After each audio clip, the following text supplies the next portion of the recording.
Mayroong isang malaking isla na lumulutang sa gitnang karagatang.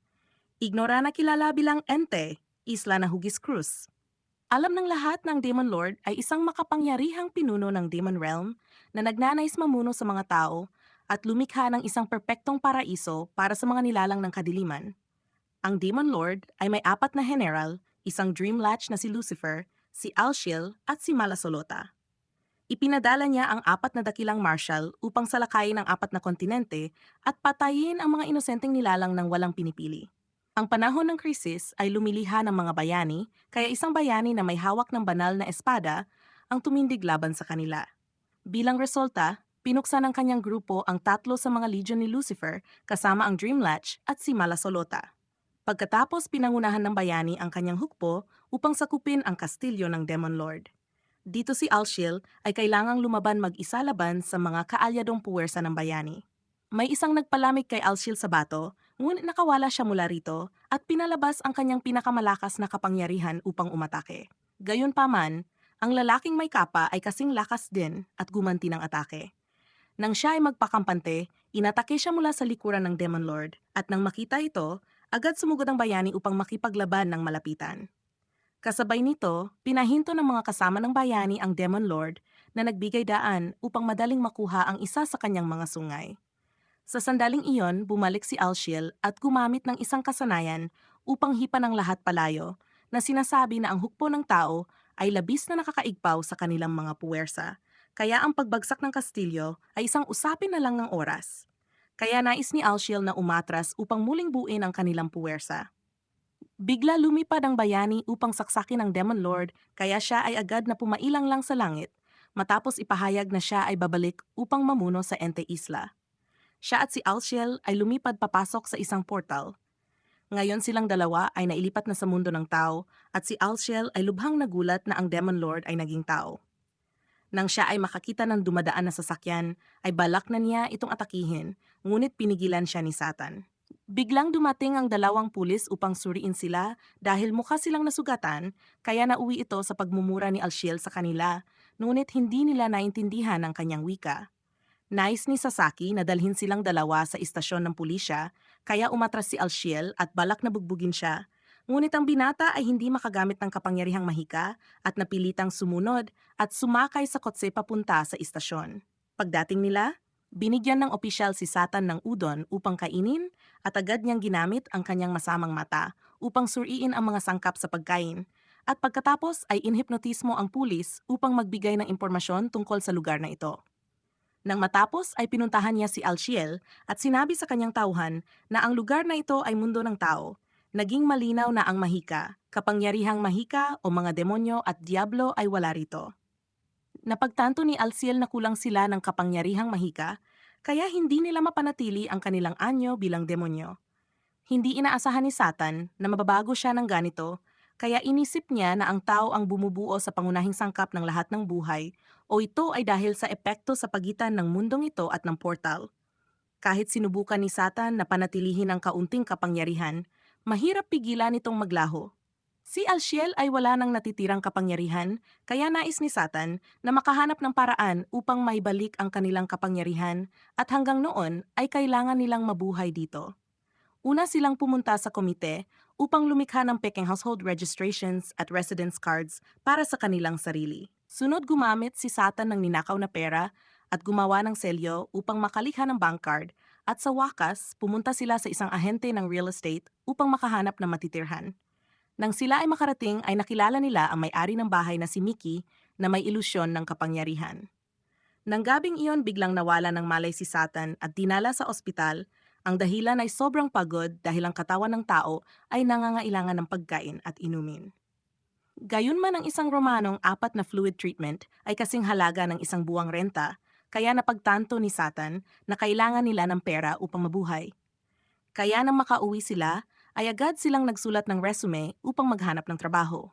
Makalipas ang ilang panahon ng mamuhay ng maluho si Satan, ay pinaalahanan siya ni Alciel na maging mas matipid sa paggastos. Ngunit para kay Satan ang pagbili ng refrigerator, washing machine at bisikleta ay napakahalaga. Nais ni Alciel na bayaran iyon ng hulugan, ngunit hindi gusto ni Satan ang ideyang iyon at nais gumastos ng maluwag kaya wala na silang perang pambili ng pagkain. Sinabi ni Satan na mayroon pa siyang kaunting pera at may pagkain na ibinibigay mula sa kanyang part-time na trabaho, ngunit ayaw ni Alciel kumain ng hamburger at fries araw-araw. Sabi niya iyon ay magiging sanhi ng kanilang pagkamatay bago pa sila makabalik sa demon realm. Ayaw pakinggan ni Satan ang mga reklamo ng kanyang tauhan, kaya agad niyang kinuha ang kanyang bisikleta at pumasok sa trabaho. Habang naghihintay sa pulang ilaw, nakita niyang si Amelia ay naabutan ng ulan, kaya binigyan niya ito ng payong bago tumuloy sa trabaho. Dahil iyon ay isang mahalagang linggo ng kampanya, determinado siyang magtakda ng record sa pagbebenta ng patatas. Kapag nagbebenta si Satan ay palagi niyang inaanyayahan ang mga customer na bumili pa dahil naniniwala siyang ang pag-iipon mula sa maliliit na bagay ay mahalaga upang maibalik ang kanyang katayuan bilang Demon Lord. Ang binata ay naging maalahanin pa sa pagpapainit ng pagkain ng mga bata para sa mga anak ng customer. Si Satan ay nagtrabaho ng propesyonal na ikinahanga ni Chiho. Sinabi niya na kapag walang ginagawa, dapat at aktibong pagsilbihan ang mga customer dahil magdadala iyon ng pangmatagalang benepisyo. Sa sandaling iyon, napabuntong hininga si Alciel dahil dati silang dalawa ng Demon Lord ay parehong walang trabaho. Napagtanto ni Satan na ang pangunahing layunin nila ay makabalik sa Ente Isla. Kaya sinabi niya na siya ang magtatrabaho upang kumita ng pera, habang si Satan ay maghahanap ng paraan upang maibalik ang kapangyarihan ng Mahika upang mamuno sila sa mundong ito. Gayunman ipinagbili ng Demon Lord ang kanyang sarili sa kapitalismo na labis na ikinadismaya ni Alciel, at ang binata ay lalo pang nawalan ng pag-asa nang hindi siya makahanap ng anumang impormasyon tungkol sa kapangyarihang Mahika. Kasabay nito, nababahala si Chiho dahil nakapon siya ng patatas sa sahig ng 6 na beses sa loob ng isang buwan. Biglang dumating si Kisaki at sinabi na kailangan nilang magtrabaho ng buong kapasidad upang makipagkumpetensya para sa unang pwesto sa kampanya, at pinaalahanan si Chihiro na ingatang mabuti ang patatas. Makalipas ang ilang sandali, dumating ang napakaraming customer, kaya pinaalalahanan ni Satan si Chihiro na ngumiti sa kanila. Papalagyan na niya ng keso ang patatas nang mapansin niyang hindi pa ito naluluto dahil sira ang makina.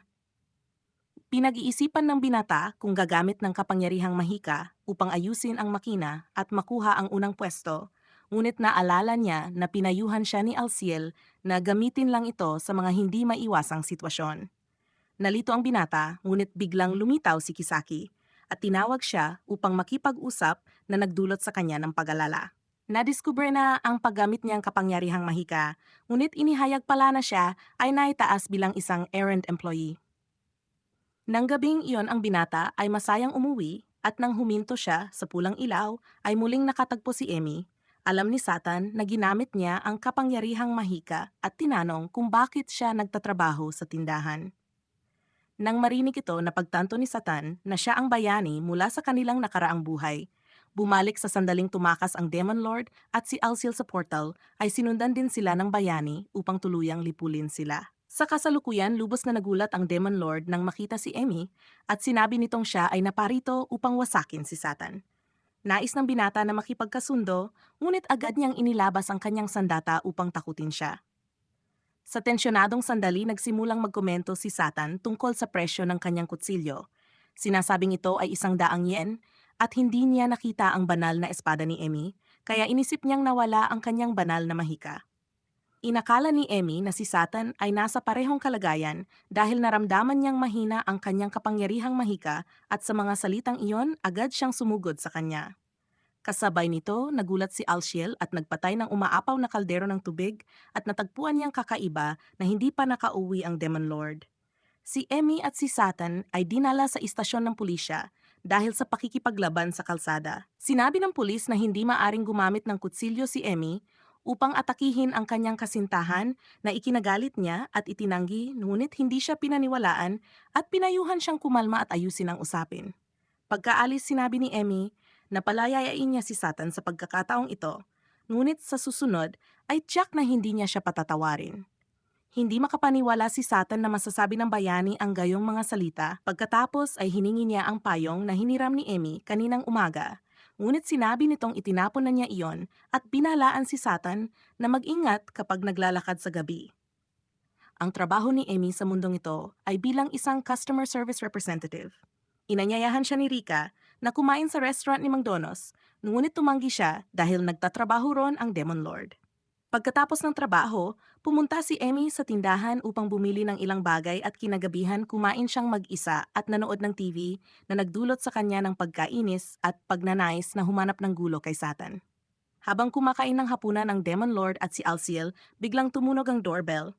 Labis na natakot si Alciel at ikinandado ang pinto nang malaman niyang iyon ay ang bayani. Sinabi ni Satan na nagkita lang sila kahapon at pinayuhan ang kanyang tauhan na huwag mag-alala dahil hindi magagamit ni Emmy ang banal na mahika. Pagkatapos, pinapasok ni Satan si Emmy sa bahay at agad niyang inireklamo na kasing liit ito ng lungga ng daga at mabaho. Sinabi ni Satan na mas binibigyang pansin niya ang mga gawain kaysa sa tirahan at pinuna ni Emmy ang kanilang simpleng pagkain, kaya ipinagyabang ni Satan na kapang kanyang tauhan ang nagluluto, walang sinumang mag-aangking una. Ibinahagi ni Emmy na ang punong ministro ay dapat nakasama niya rito, ngunit sa kasamaang palad mabilis na nagsara ang portal, kaya tanging siya lamang ang nakapasok. Sinabi ni Satan na si Alciel ang mananatili rito upang simulan ang pananakop sa Japan. Hinamak siya ni Emmy dahil magaling lang sa pagbibida, kaya sinabi ni Sat na unti-unti siyang nagsisikap maging regular na empleyado. Sunod ay mag-ipon siya ng pera at katayuan upang makuha ng maraming taong maglilingkod sa kanya. At pagkatapos ay muling atakihin ni Satan ang Ente Isla. Hinamak ng binata si Emmy dahil hindi niya maunawaan ang kanyang mararangal na hangarin at sinabi ni Emmy na sa natitira niyang kapapangyarihan kaya pa rin niyang wasakin si Satan, ngunit hanggat hindi siya nakahanap ng paraan upang makabalik ay palalampasin niya ang kanyang buhay. Pagkaalis niya, kinutya rin niya ang pangalan ng pangunahing tauhan bilang makaluma. Kinabukasan, inanyayahan ni Rika si Emmy na kumain ngunit tumanggi siya na ikinapaniwala ng kanyang kaibigan na mayroon na siyang kasintahan. Pagkatapos ng trabaho, pumunta siya sa bahay ni Satan upang bantayan sila, ngunit laking gulat niya na pumunta lang sila sa supermarket upang mamili ng mga bagay. Muling inanyayahan ni Rika si Emmy na kumain at muli siyang tumanggi. Kinagabihan, patuloy na sinundan ni Emmy si Satan at sinundan ang binata papunta sa hot springs. Muling inanyayahan ni Rika si Emmy na kumain at pareho pa rin ang kanyang sagot. Nagtago si Emmy sa mga palumpong sa bahay ng pangunahing tauhan upang makinig, ngunit nag-uusap lamang ng walang kabuluhan ang dalawang binata na nagbigay sa kanya ng pagnanais na umalis. Sinabi ni Alciel na sa halip na kumain ng pipino na may pulot mas mabuti kung melon ang kainin, ngunit binago ng binata ang paksa na sinasabing may lindol upang iwasan ang usapin.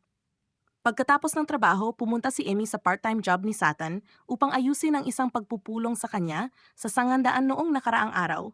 Ngunit nagkunwari si Satan na hindi siya kilala at mabilis siyang binigyan ng cake at umalis. Inisip ni Chiho na siya ay kaibigan ni Satan at labis na nagselos. Bago umalis si Chiho, nabanggit niya ang lindol kahapon. Sinabi ni Satan na hindi iyon napansin ng kanyang kasama at sinabi niyang ang lindol ay nagpatumba ng mga libro at CD sa sahig. Nagulat si Satan dahil ang lindol kahapon ay hindi naman malakas. Bigla siyang sumigaw at nagtanong kung ang kasama ng pangunahing tauhan ay kasintahan niya. Sinabi ni Satan na iyon ay kanyang nakababatang kapatid na nagbigay sa kanya ng ginhawa. Nang dumating si Satan kay Emmy, agad siyang nagtanong kung balak ng binata na tumira rito, magpakailanman, dahil sa nakalipas na mga araw nakita ni Emmy na wala siyang ginawang masama at namuhay pa ng napakasimple, habang pinagkakatiwalaan din ng may-ari ng tindahan dahil sa kanyang mahusay na kakayahan sa pagtugon. Hindi pinansin ni Emmy ang sinabi ni Satan noon, ngunit sa pag-isip na kung magpapatuloy ang binata na manirahan dito, hindi na niya kailangang maglaan ng pagsisikap upang wasakin siya. Ngunit may tusong mukha, sinabi niyang siya ay babalik pa rin upang sakupin ang Ente Isla. Biglang naplata ng gulong ng bisikleta na nagdulot ng pagiyak ng binata. Sinabi ni Emmy na maari itong ayusin na ikinatuwa niya, ngunit biglang may mga bala na dumaan sa kanila, kaya mabilis na itinulak ni Satan siya sa lupa. Hindi pinayagan ni Emmy na hawakan siya, kaya sinabi ni Satan na hindi ito ang tamang oras upang makipagtalo. Nang pagkataon na ni Emmy upang tulungan si Satan na umiwas sa bala, agad niyang sinabi na bumaba siya sa kanya. Inisip ni Satan na marami pang tao sa istasyon, kaya agad silang tumakbo roon. Napagtanto ni Satan na iyon ay mga magic bullet, kaya inisip niyang ang taong iyon ay may napakalakas na kapangyarihan at alam kung sino sila ni Emmy. Sinisi ni Satan siya dahil pumili ng hindi angkop na oras, kaya napunta sila sa ganitong gulo. Gayunpaman ang binata ay natatapos lang magtrabaho tuwing gabi at sa hapon siya ay abala sa trabaho. Hindi na nais ni Satan na magbisikleta at naglakad pa uwi. Makalipas ang ilang sandali, muling nakatagpo niya si Emmy at inisip niyang naparito ito upang magnakaw, ngunit nais pala nitong manatili magdamag dahil nawala ang kanyang pitaka. Nakita ni Alciel si Emmy at sinisi ang Demon Lord dahil naglakas loob itong manatili kasama ang bayani magdamag. Kaya ipinaliwanag ni Satan na sila ay inatake lamang ng magic bullet at habang tumatakas ay nawala ang pitaka ni Emmy. Dahil medyo malayo ang tirahan niya, mula rito kinailangan niyang hayaan itong manatili.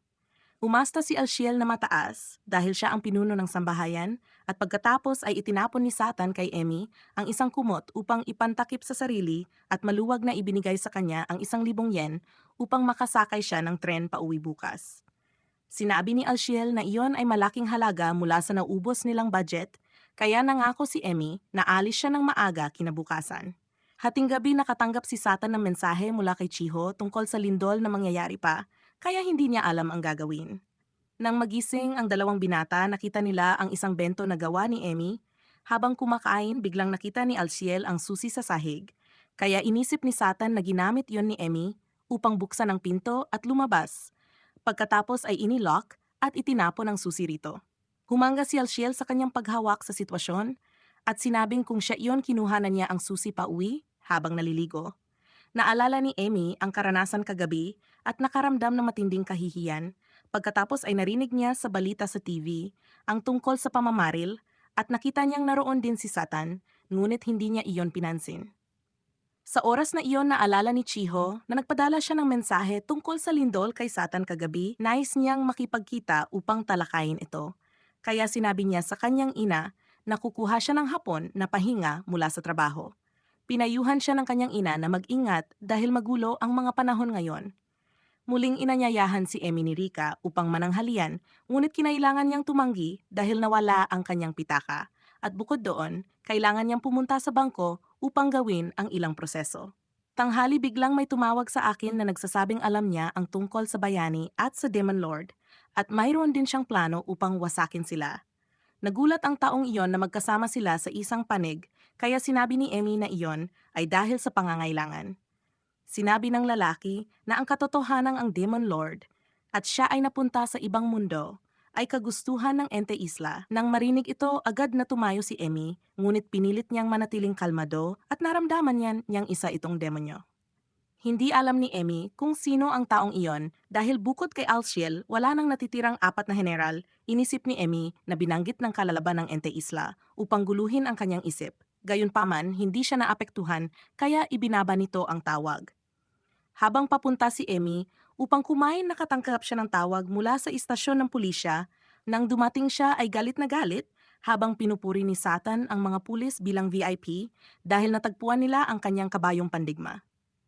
Nang bumaba si Emmy, agad niyang pinagalitan ng dalawang binata dahil naglakas loob silang tawagin siya rito upang palayain sila. Ayaw ni Satan na abalahin ang landlady at nagkataong nanatili si Emmy sa kanyang bahay kahapon, kaya kailangan niyang suklian ang pabor. Sinabi ni Alciel na hindi umaasta si Emmy tulad ng isang bayani, kaya pinagalitan niya si Alciel dahil sa pagbili ng mga bagay ng walang plano at hindi karapat-dapat na maging estratehikong general ng Demon Lord. Nang marinig ito, nalungkot ang binata. Paglabas nila, sinabi ni Emmy na sila ay pinupuntirya ng isang misteryosong tao, kaya binalaan niya si Satan na huwag munang mamatay bago pa niya siya masira. Sa mga salitang iyon, umalis siya at kinailangan din niya makipagkita kay Chiho. Pagka-uwi ng dalaga, nagsuot siya ng magandang damit upang makipagkita sa taong gusto niya. Nakita ni Alciel na hindi pa oras ng tagpuan, kaya dinala niya ang Demon Lord upang mamili. Pagkatapos mag-fit ng maraming kasuotan, napagpasyahan ni Alciel ang angkop na isa para kay Satan. Sinabi ng binata na naghanda siya ng itim na pondo para sa mahahalagang okasyon. Sinabi ni Satan na magtetea at mag-uusap lamang sila, ngunit alam ni Alciel na ang mga babae ay hindi magtatatalakay ng mahalagang bagay kasama ang karaniwang kaibigan. Kung sasabihin ni Chiho kay Satan, ipinapakita nitong mayroon siyang nararamdaman para sa kanya, kaya ayaw ni Alciel na magsuot ng makalumang damit ang Demon Lord sa isang date. Sa hapon nakipagkita si Chiho kay Satan at pinuri ang kanyang gupit at nagulat siya dahil hindi nakasuot ng karaniwang damit si Satan. kaya inisip niyang napakagwapo nito ngayon. Ipinaliwanag ni Satan na hindi siya pinayagan ng kanyang kapatid na magsuot ng ganoong mga damit sa isang date. Nang marinig ni Chiho ang salitang date siya ay labis na natuwa at nais pumunta sa isang cafe at nangakong siya ang manlilibre. Ngunit sinabi ni Satan na mayroon pa siyang sapat na pera upang siya ang maglibre. Nais ni Chiho na maghawak kamay kaya pumayag si Satan dahil sa paraang iyon hindi sila mawawala sa isa't isa. Naglalakad si Emmy nang aksidenteng makita niya si Alciel na kumikilos ng kahina-hinala at nakita rin niya ang Demon Lord na nakangiti kasama ang isang dalaga kaya pinilit niyang ipaliwanag ni Alciel ang buong kwento. Pagkarinig niya nito, naging mausisa siya kung bakit kailangan nilang mag-date. Sinabi ni Alciel na nahulog ang loob ni Chiho kay Satan na ikinapagtaka ni Emmy kung bakit niya nagustuhan ang isang demonyo lamang. Napansin ni Emmy na malaki at bilog ang kaluluwa ni Chiho na nagdulot sa kanya ng pagkahiya at sinabing ang isang flat screen, tulad niya, ay mas madaling gumalaw tuwing laban. Hindi naintindihan ni Alciel at inisip niyang gumagamit siya ng droga at naging mausisa din si Emmy tungkol sa lindol ni Chiho, kaya pumunta siya roon upang makinig ng palihim. Sa sandaling ito, sinasabi ni Chiho kay Satan na mula nang nagsimula siyang magtrabaho sa tindahan, madalas siyang makarinig ng pagring ng kanyang tainga. Sa una, inakala ni Chiho na dahil hindi siya sanay sa trabaho, ngunit sa gabi naririnig niya ang isang taong nagsasabi na nagkaroon ng insidente sa kabilang mundo at malapit na magkaroon ng malaking pagsabog. Kahit nakakaiba ang wikang sinasalita ng taong iyon, naiintindihan ito ni Chiho. Sa tuwing may nagaganap na likas na pangyayari, palagi niyang naisip ang lindol at napagtanto ni Satan na ito ay isang teknik upang ipagpalit ang kamalayan at pananaw sa pagitan ng mga tao sa magkaibang mundo. Upang magamit ito, kailangang gumamit ng teknik sa pagtuklas ng target. Kapag pinaputok ang sonar, lilikha ito ng pagsabog ng mahika at lilitaw ang maraming kakaibang fenomena. Sa kasong ito, maaring ito ay naipakita bilang mga lindol at ang mga pagsabog na naganap sa malapit ay nagpapatunay na si Satan at si Emmy ang tina-target ng sonar. Nang makita niyang parating sina Emmy at Alciel, sinadya niyang magsalita ng malakas tungkol sa pagring ng tainga ni Chiho na hindi naman problema at pinayuhan niya si Chiho na bigyang pansin ang mga pagsabog na nagbigay sa kanya ng mas malaking kapanatagan. Ipinagmamalaki pa ni Satan dahil inisip ni Emmy na siya ay isang maasahang nakatatanda at hindi isang babaerong nanunubok man din lang ng inosenteng dalaga. Nang malapit na magsalita si Chiho, biglang lumitaw si Emmy at pinayuhan siyang huwag magtiwala kay Satan dahil isa itong tusong lobo. Agad na sinermona ni Chiho si Emmy dahil sa kanyang matalim na dila at tinanong kung sino siya. Kaya sinabi ni Emmy na siya ang kaaway ng pangunahing tauhan. Pinayuhan ng binata sina Emmy at Chiho na huwag mag-away ngunit pareho nila itong hindi pinansin. Inisip ni Chiho na dating kasintahan ni Satan si Emmy na lubhang nagpagalit sa kanya kaya hindi siya makapagsalita. Sinamantala ni Chiho ang pagkakataon upang sabihin na walang karapatan si Emmy na pigilan siyang lumapit kay Satan. At sa kabila ng pagtanggi ni Emmy, hindi pa rin siya pinaniwalaan ni Chiho kaya nagpatuloy ang kanilang pagtatalo na walang sinuman ang gustong umatras. Biglang nagkaroon muling ng lindol na naging sanhi ang pagbagsak ng mga kasangkapan at mga bahay. Nang magising si Chiho, sinabi ni Emmy na sila ay natabunan dito at nahiwalay sa grupo ni Satan. Naniniwala siyang buhay pa rin ang binata at nakipagkasundo kay Chiho sa pagsasabing wala siyang relasyon kay Satan. Alam din na nakatatanda na gusto ni Chiho ang binata na labis na ikinahiya niya. At nais malaman ni Chiho kung ano ang iniisip ni Emmy tungkol kay Satan dahil tila medyo malapit sila. Gayunpaman galit siya sa binata at binalaan si Emmy na ang sumugod na walang pag-ingat kay Satan ay magiging napakasakit. Sa mga salitang iyon, pinatulog niya si Chiho at tinawag si Satan palabas. Sa sandaling ito bumalik ang binata sa kanyang anyong Demon Lord. Matangkad na may 6 na pandesal at nang makita ito nais ni Emmy na tipunin ang natitirang banal na mahika upang likhain ang banal na espada para tapusin ang Demon Lord. Hindi inaasahan na hiningi niya na protektahan ni Emmy si Chiho upang siya ay makatulong sa lahat na makalabas dito na labis na ikinagulat ni Emmy nang ang isang dakilang Demon Lord ay magliligtas ng tao. Makalipas ang ilang sandali, dumating ang mga pulis at pangkat ng pagliligtas at labis silang nagtaka na walang nasaktan. Naalala ni Amy na noong siya ay bata pa palagi siyang nagdadala ng pagkain sa kanyang ama at may isang tiyo na dumaan at pumuri sa pagkain, kaya binigyan niya ito ng bahagi upang kainin. Sinabi nito na ang silangang kontinente ay napatalsik ng Demon Lord at ang kanluran ay nasa panganib din, ngunit sinabi ni Jack na ang lugar na iyon ay pinoprotektahan ng dakilang banal at ng Prinsipe Corona, kaya walang dapat ipag-alala. Gayunpaman naniniwala pa rin ang tiyo na hindi nila kayang talunin si Lucifer. Labis na nag-alala si Emmy, kaya sinabi niya na ang panalangin ng pari ang magpoprotekta sa kanila at malakas niyang sinabi upang marinig ng tiyo na palaging tama ang kanyang ama. Kinabukasan labis na natuwa si Emmy na makita ang pari na pumunta sa kanilang bahay. Ngunit malungkot na sinabi ni Jack na dumating sila upang kunin si Emmy dahil siya ay anak ng isang anghel at ang nag-iisang makakatalo sa Demon Lord. Bagaman mahal na mahal niya ang kanyang anak, kailangan niyang hayaan siyang umalis. Ilang araw ang lumipas, sinunog ang nayon ng hukbo ni Lucifer. Pinayuhan ng pari si Emmy na maging matatag dahil mamanahin niya ang kapangyarihan ng kanyang ina na isang dakilang anghel. Sinabi niya na ang banal na espada ay maari lamang kontrolin ng anak ng isang anghel at isang tao, kaya hiniling niya sa pari na turuan siya kung paano gamitin ang espada upang talunin ang Demon Lord. Tinawag ni Satan si Emmy dahil tila wala sa sarili at nagulat si Emmy na bumalik na siya sa anyong tao. Nang makita niyang ligtas pa rin si Chiho, labis na natuwa si Satan at nakilala ng pulis ang dalaga bilang anak ni Inspector Sasaki.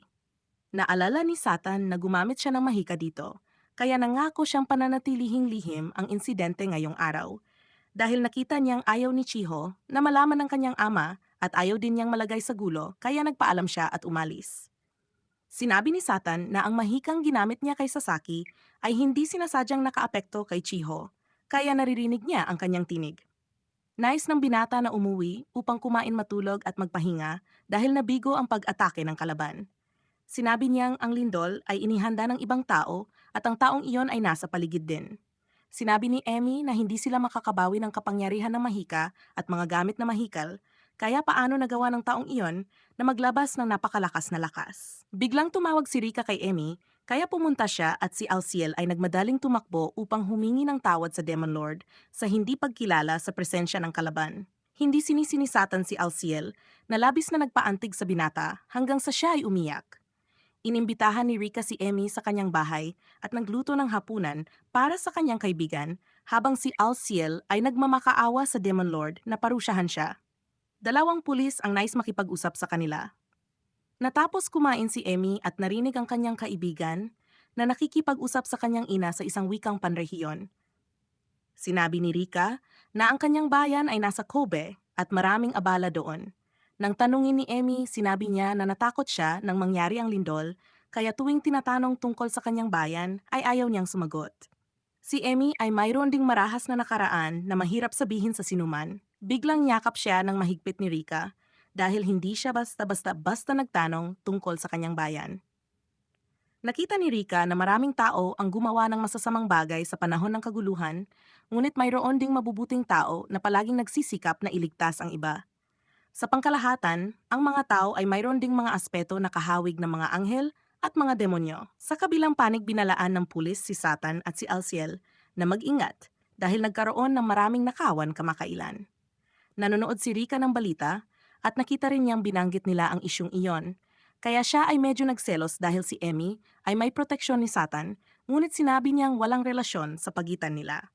Habang naliligo si Emmy, ay naramdaman niya ang init mula sa kanyang puso na labis na nagbigay sa kanya ng kuryosidad kung bakit pinili ng Demon Lord na iligtas ang mga tao. Nang oras na ng kinabukasan pumunta siya sa bahay ni Satan at binayaran siya pagkatapos nalaman na kagabi ay labis na na-traumatize si Alciel dahil wala siyang nagawa ng nasa panganib ang Demon Lord, kaya siya ay nagkakamot buong gabi at ngayon ay mahimbing na natutulog. Tinanong ni Satan kung ayos lang ba si Emmy dahil gumamit din siya ng maraming lakas upang patulugin si Chiho.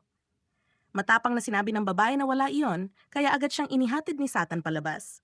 Papayuhan pa sana niya itong mag-ingat sa kanyang mga suot na clogs, ngunit huli na dahil nadapa na si Emmy. Narinig ni Alciel ang malakas na ingay at nagising iniisip na may mga kaaway na umaatake dahil nasugatan si Emmy, kaya sinabi ni Satan sa kanyang alalay na bumili ng benda para sa kanya. Tutulungan sa niyang gamutin ang sugat ni Amy, ngunit tinanggihan niya ang tulong at nais niyang gawin ito mag-isa. Nang makita ang kanyang pagdurusa, tinanong niya kung ayos lang siya, ngunit itinapon niya ang bote ng hydrogen peroxide sa kanyang mukha at sinermunan siya ng malakas. Hiningi niyang palawakin niya ang kanyang kalupitan tulad ng isang tunay na demon lord at hindi isang taong pinahalagahan sa trabaho at nakikipaglandian sa mga magagandang babae. Sinabi ni Satan na hindi pa siya nakakita ng isang bayani na nahulog sa hagdanan malakas na umiyak at hilinging gamutin siya ng demon lord. Kaya tinanong ni Emmy si Satan tungkol sa kanyang kalupitan sa pagsunog sa kanyang bayan at pag-utos sa mga demonyo na gumawa ng hindi mabilang na masasamang bagay, kaya siya ay nanumpang hindi niya kailanman patatawarin siya. Humingi ng tawad si Satan sa kanya dahil bago yon hindi niya lubos na naunawaan ang mga tao. Biglang dumating si Chiho at nakita silang magkasama nagkamali ng akala at agad na umalis. Pati ang may-ari ng bahay ay humuska pa sa kwento ng pag-ibig ni Satan na mataas ang cholesterol level. Inisip ni Kitty na kasintahan ni Satan si Emmy kaya agad siyang pinuna ng husto dahil balak ng may-ari ng bahay na ipaayos ang boarding house. Hiniling may-aring bahay sa pangunahing tauhan na pumirma ang kumpirmasyon at binanggit na tumakbo si Chiho papunta sa istasyon nang mangyari ang lindol. Kaagad niyang sinabi na kailangan niyang akuin ang buong responsibilidad dahil tinamaan ng sonar si Chiho at nakatanggap ng pinagmumulan ng kapangyarihan, kaya pinayuhan niya itong magmadaling pumunta doon bago pa mahuli ang lahat. Sa sandaling ito, dalawang alalay ng gabi ang tumatawid sa portal na nakatuon sa pakiramdam artipisyal na mahika na may napakalaking saklaw sa kabilang panig, kaya inisip niyang mataas ang posibilidad na sila ay magkakaroon ng matinding labanan. Sa oras na iyon nahihirapan si Chiho nang makita ang taong gusto niya kasama si Emmy. Biglang sinabi ng lalaking may lilang buhok na kanyang mararamdaman ang kawalan ng pag-asa ni Chiho sa Demon Lord at sa bayani. Nang hawakan ng isang lalaki ang taong iyon, agad siyang itinapon palayo. Ang lalaking ito ay nagpalabas pa ng mga pakpak at nagpasya na simula ng pangangaso upang higitan ng Demon Lord. Nakita ng grupo ni Satan ang pagsabog, kaya agad silang pumunta roon at labis na nagulat nang makita si Lucifer doon. Habang tumatawid sa portal patungo sa lupa, nagsuka ang lalaking may puting buhok dahil sa hilo sa biyahe. Hindi makapaniwala si Emmy na buhay pa rin si Lucifer dahil tinusok na ng kanyang banal na espada ang dibdib nito, ngunit alam ni Satan na siya ay tinulungan ni Oba mula sa simbahan. Nang lumipad si Emmy sa portal, palihim siyang sumunod mula sa likod. Inalis ni Oba ang kanyang sombrero at binati si Emmy dahil ayaw niyang palawakin niya ang kanyang kapangyarihan. Pagkatapos talunin ang Demon Lord, nakipagsabwatan siyang alisin si Emmy upang mapanatili ang kapangyarihan. Alam ni Satan na ipinangako niyang ibabalik si Lucifer sa langit bilang motibasyon upang mapasali ang binata. Para sa kanya, napaka-predictable ng ganitong murang mga senaryo at inisip niyang mas kawili-wili pa ang mga pelikulang pang B-grade. Kaagad na nagalit si Alciel dahil naglakas loob ang Demon Lord na mag-aksaya ng pera upang manood ng pelikula para maibsan ang stress. Gusto ring lumabas ni Alciel, ngunit pinigilan niya ang sarili, ngunit nagawa pa ring lumabas mag-isa ni Satan, kaya puputulin ang kanyang budget. Sa sandaling ito, binigyan ni Lucifer ng malubang tama si Alciel, at bago siya mawala ng malay, hindi niya nakalimutang paalahanan si Satan na pumili ng mga araw ng diskuwento sa panonood ng pelikula. Pagkatapos lumipad si Lucifer sa kalangitan at gumamit ng mahika upang salakayin sila. Bagaman maagap na ipinagtanggol ni Satan, kailangan pa rin niyang tumakas kasama si Emmy.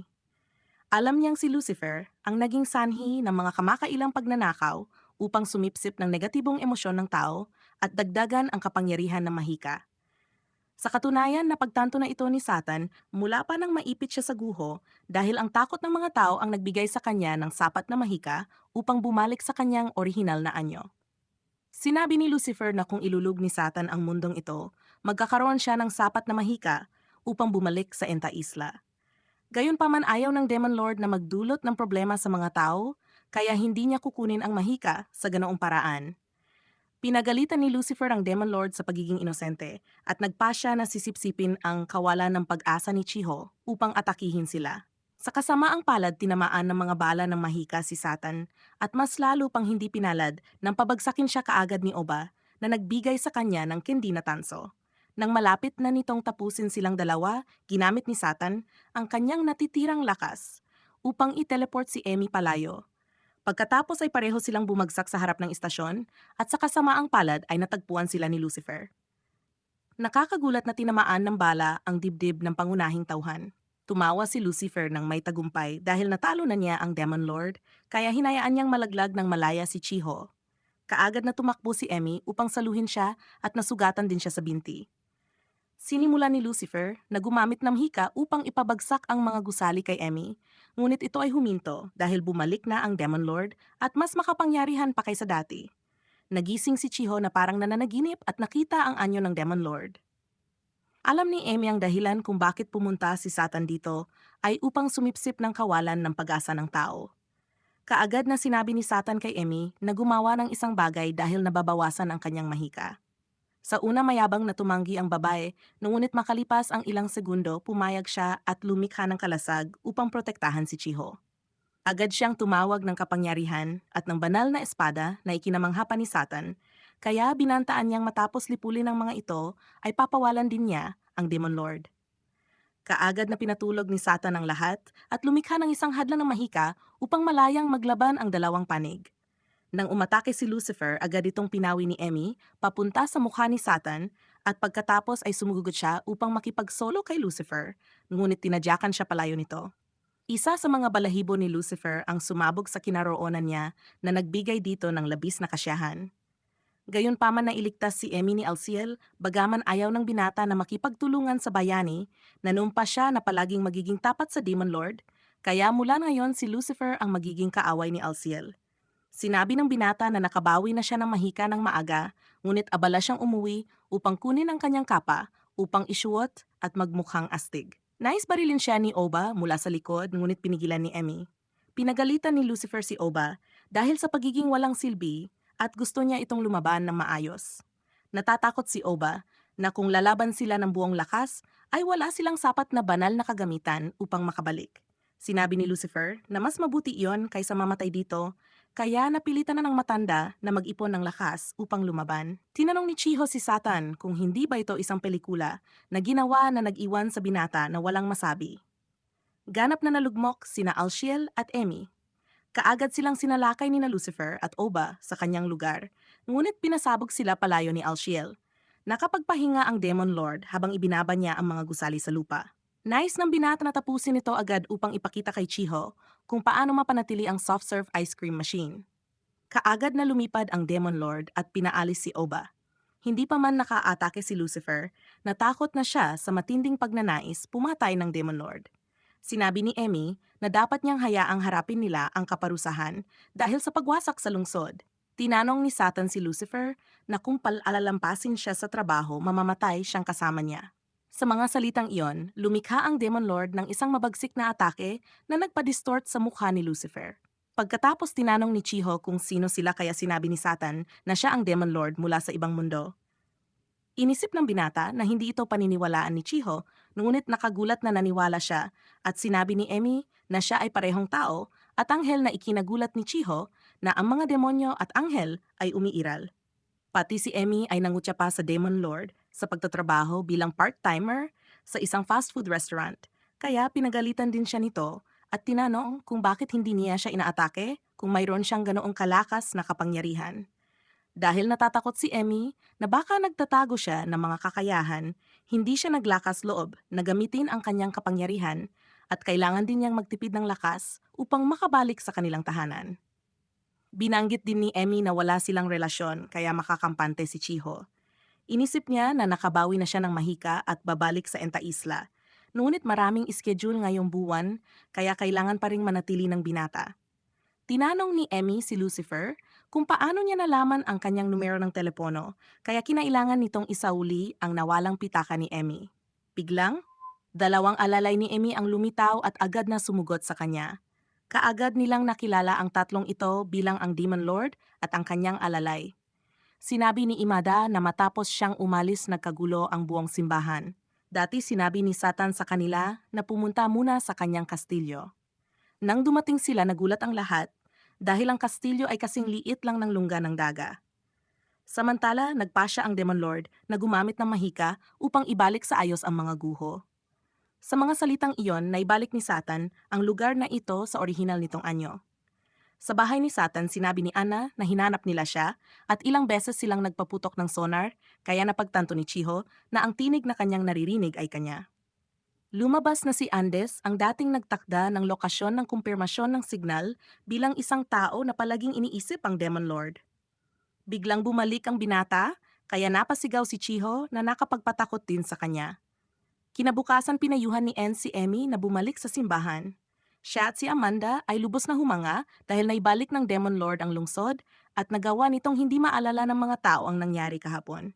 Sa oras ng trabaho, nag-alala si Chiho na babalik si Satan sa Enta Isla. Ngunit hindi siya makakabalik dahil nawalan siya ng napakaraming lakas. Nang banggitin ng binata ang pagbura ng hindi kanais-nais na mga alaala para kay Chiho, labis siyang nagalit at tinawag siyang tanga. Sa okasyon ng kanyang promosyon, lumabas si Satan para sa marangyang pagkain. Ang binata ay lumitaw na nakakatakot, kaya kinailangan siyang paalalahanan ni Alciel dahil nag-aabala siya sa mga tao sa paligid. Sinabi ni Satan na masyadong masarap ang bituka ng baboy, kaya pinayuhan siya ni Alciel na kumain ng gulay upang balansehin ang kanyang nutrisyon. Nais ng binata na bumili ng pagkain para kay Lucifer, ngunit sinabi ni Alciel na hindi na kailangan dahil sobra siyang gumagastos, kaya gusto talaga ni Alciel na harapin siya ni Satan. Sa simbahan, iniulat ng isang tao na nawala ang bakas ni Oba at na si Emmy at ang Demon Lord ay nabubuhay sa ibang mundo. Nagulat ang nakataas dahil sinabi ni Oba na naglaho ang Demon Lord matapos ang labanan sa kastilyo. Sinabi ng lalaking may asul na buhok na bumalik si Amata sa banal na imperyo ng Sanil na naging sanhi upang kumalat ang balitang buhay pa si Emmy at iniwan ni Oba ang pananampalataya. Kung nais ng salamangkero ng korte na ipahayag na buhay pa si Emmy, lilikha ito ng kontradiksyon dahil dati nilang sinabi na siya ay patay, kaya nais ng lalaking may asul na buhok na imbestigahan kung iniwan nga ni Oba ang pananalataya at upang lipulin ang grupo ni Emmy. Ngunit inisip ng punong ministro na ito ay walang kabuluhan. Kakauwi lang ni Satan nang ireklamo siya ni Lucifer dahil masyado na siyang nagugutom na makita na bumili siya ng isang bag ng baboy para sa kanyang sarili, kaya agad na nagreklamo ang binata. Sinabi ni Alciel na bumili sila ng computer at kumonekta sa internet para kay Lucifer, kaya huwag nang humingi pa kung marami na siya. Nang makita na hindi pa rin siya nasiyahan, sinabi ni Alciel na mangalap siya ng impormasyon na may kaugnayan sa mahika at depende sa resulta, bibigyan siya ng gantimpalang malaking sukat na kanin na may baboy at espesyal na putaheng kasama.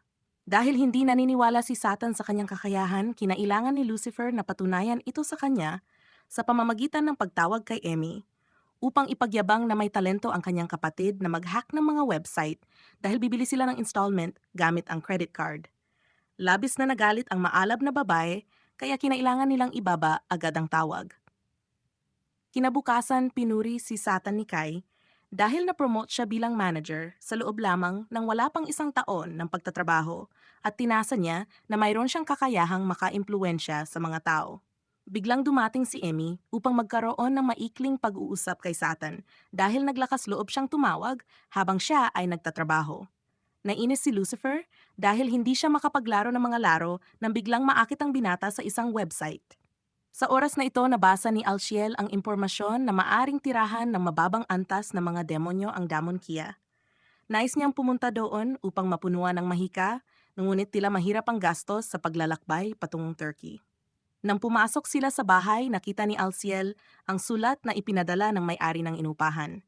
Nang matapos ang trabaho, tinanong ni Emmy kung bakit nasa bahay ni Satan si Lucifer. Sinabi ni Satan na matapos ang nakaraang insidente ikinulong si Oba, kaya hindi siya naglakas loob lumabas. Nagulat si Emmy na ang maliit na bahay ay maaari ding maglaman ng 3 siga. Kinailangan itong tanggapin ni Satan dahil hindi siya makakabalik sa Enta Isla, kaya ipinagyabang ni Emmy na maaari siyang bumalik doon anumang oras, ngunit upang bantayan ng Demon Lord, kailangan pa rin niyang manatili dito. Nang umuwi siya, nagulat siyang makita si Lucifer na nakahandusay sa sahig. Pinayuhan ni Alciel si Satan na huwag tingnan ng sulat at nagpatuloy ito sa pagsusuka. Kinagabihan, sinabi ng binata na nagpadala ng litrato ng naka-swimsuit ang may-ari ng inupahan na hindi matanggap ni Lucifer na ikinatuwa ni Satan na kutyain siya dahil siya ay isang demonyo, ngunit natatakot sa larawan, ngunit nang makita niya ito, natahimik si Satan at binago ang paksa. Kaagad ipinakita ni Lucifer sa kanilang dalawa ang isang lugar na may kaugnayan sa mga demonyo. Sinasabing sa gabi maaring marinig ang mga bulong ng mga bato kasama ang mga mabagsik na ngiti. Makalipas ang ilang sandali pumunta roon sina Satan at Alciel, ngunit wala silang maramdaman. Biglang tumawag si Chiho sa kanilang dalawa at sinabi sa kanyang kaibigan na sila ay magkakasama na ikinatuwa niya bilang isang Fujoshi. Nang nasa trabaho tinanong ni Satan si Chiho tungkol sa isa sa 7 misteryo sa kanilang paaralan. Sinabi ni Chiho na may mga taong nakakarinig ng mga ungol ng mga halimaw o nakakakita ng mga refleksyon ng mga demonyo sa mga bintana. Inisip ni Satan na ito ay may kaugnayan sa Enta Isla, kaya nais niyang imbestigahan. Nang gabing iyon dinala ni Chiho, silang dalawa sa nakaselyong silid-aralan. Bago ipinanganak si Chiho, may isang estudyanteng nawala doon, kaya hindi na ito ginamit. Nakita ni Satan na masaya si Chiho, kaya sinabi nitong karangalan niyang makatulong kay Satan. Tinanong ni Satan tungkol sa iba pang mga misteryo, kaya sinabi ni Chiho na ang hilagang hagdan ay may ibang bilang ng mga baitang kapag paakyat at pababa sa 3 oras ng madaling araw, ang estatwa sa silid sining ay magbubukas ng mata. Sa pambansang diksyonaryo ng wika, tanging ang salitang sumpa ang minarkahan ng pula, at ang piano sa silid musika ay paminsan-minsang tumutunog, at ang ikapito walang nakakaalam dahil kapag alam nila makakatanggap sila ng tawag at kukunin ang kanilang kaluluwa. Natagpuan ni Satan na ito ay katawa-tawa, ngunit nagulat siya nang tumunog ang telepono. Pinaginalaan ni Lucifer na ang nakaselyong lugar ay may portal na nabuksan na naging sanhi upang maging hindi matatag ang magnetic field doon, na nagbigay daan upang mas madaling mabuksan ang portal, kaya may posibilidad na nalunok ng portal ang nawawalang estudyante. Marahil kung pupunta sila sa tamang oras, kapag nabuksan ang portal, maaari nilang mapunuan ng mahika. Nakakarinig si Satan ng kakaibang tunog at inisip niyang ito ay isang halimaw na mahikal. Si Alciel naman ay naging espiritual. Kinuha niya ang isang anting-anting upang harapin ito, ngunit hindi inaasahan na ang lumitaw ay si Emmy. Pagkatapos nito, nalaman niyang hinahanap nila ang mahikang kapangyarihan mula sa nakaselyong silid-aralan. Tinanong ni Satan kung bakit siya pumasok ng walang paalam, kaya habang nagpapalit ng sinelas, sinabi ng babae na hindi niya hahayaan silang magdagdag ng mahika, ngunit nang lumingon siya wala na ang grupo. Ayaw ni Satan sumama kay Emmy, kaya tumakas siya, ngunit hindi nagtagal bago siya nahabol, kaya mabilis siyang nagtago sa isang silid. Nakakita si Emmy ng isang manikin at inakalang halimaw kaya tinaga niya ito sa 100 piraso. Pinagalitan siya ni Satan dahil sa pagiging mapanira at inutusan siyang ayusin ito, ngunit pinilit ng matigas ang ulo na babae na gamitin ni Satan ang mahika upang ibalik ito. Abala silang nagtatalo at hindi nila alam na ang bawat galaw nila ay binabantayan ng isang tao. Pagkatapos nito, sinabi ni Satan kay Emmy na itabi ang kanyang banal na espada, ngunit tumanggi siya. Nang dumating sila, napansin ni Alciel na may ibang tao ron dahil maluwag ang kahoy sa kisame. Pumasok ang grupo at nakakita ng isang gaming console. Biglang tumawag si Lucifer at sinabing kung makakita sila ng gaming console dalhin nila ito para sa kanya. Napagtanto ni Satan na siya at si Oba ang nagbukas ng portal dito. Agad umamin ang binata na nanatili siya kasama nito at sa kasama ang palad ay nakalimutang kunin ang gaming console. Naunawaan niyang nilinlang siya ni Lucifer upang dalhin ito pabalik kaya agad niyang itinanggi at humingi pa na bumili siya ng pagkain para sa kanya. Labis na nainis si Satan dahil pinaikot siya ng kanyang alalay na naging dahilan para gustuhin ni Alciel na ibenta na lang siya upang makabili ng mga pang-araw-araw na pangangailangan. Kinabukasan, aksidenteng nabitawan ni Satan ang litrato ng may-ari ng inuupahan at nang pulutin niya ito ay nais na niyang magpakakababa agad. Nang gabing iyon, inutusan ng pandak na si Lucifer si Alciel na ibalik ang gaming console, ngunit pinayagan lang siya ng binata na maglaro ng 1 oras bawat araw. Pagka-uwi lang ni Satan, nakita niyang may isang babaeng nahulog sa hagdan, kaya mabilis niya itong sinalo. Kinabukasan, habang sabay silang kumakain ng agahan, narinig nila ang doorbell. Akala nila ito ang babaeng nakita kahapon kaya binuksan nila ang pinto. Ipinakilala niya ang sarili bilang si Suzuno at sinabing siya ay bagong kapitbahay. Dahil tinulungan siya ni Satan, kagabi nagbigay siya ng isang kahon ng mga pansit bilang pasasalamat. Nang buhatin ng binata ito, napakabigat na halos hindi niya madala. Nagpakilala rin si Alciel ngunit sinabi ni Suzuno na nakwento na ng may-ari ng inupahan ang tungkol sa kanila at na kung may problema siya ay dapat lumapit sa kanila. Magpapakita sana si Suzuno ng litrato mula sa sulat ng may-ari, ngunit agad siyang pinigilan ni Alciel. Bigla niyang napansin na may isa pang tao sa bahay, kaya sinabi ni Satan na mahiyain ito at mahilig magtago, kaya ikinagalit ng binata at itinanggi ito. Pagkatapos nito, nagpaalam si Suzuno at umalis. Sa oras na ito, nakatanggap si Amy ng isang banal na kasangkapan mula kay Imayada na binago upang hindi masira kapag nailipat sa Japan. Nang ininom ito ni Amy, nakadagdag siya ng mahikang kapangyarihan, ngunit maari lang siyang uminom ng 2 beses sa isang araw sa umaga at sa gabi. Pagkatapos nito, patuloy na sinundan ni Amy si Satan kahit sa ilalim ng nakapapasong araw. Bigla niyang nakita si Lucifer na kasama ang isang babae at nag-alala siyang baka demonyo ito, kaya palihim siyang umakyat upang obserbahan sila.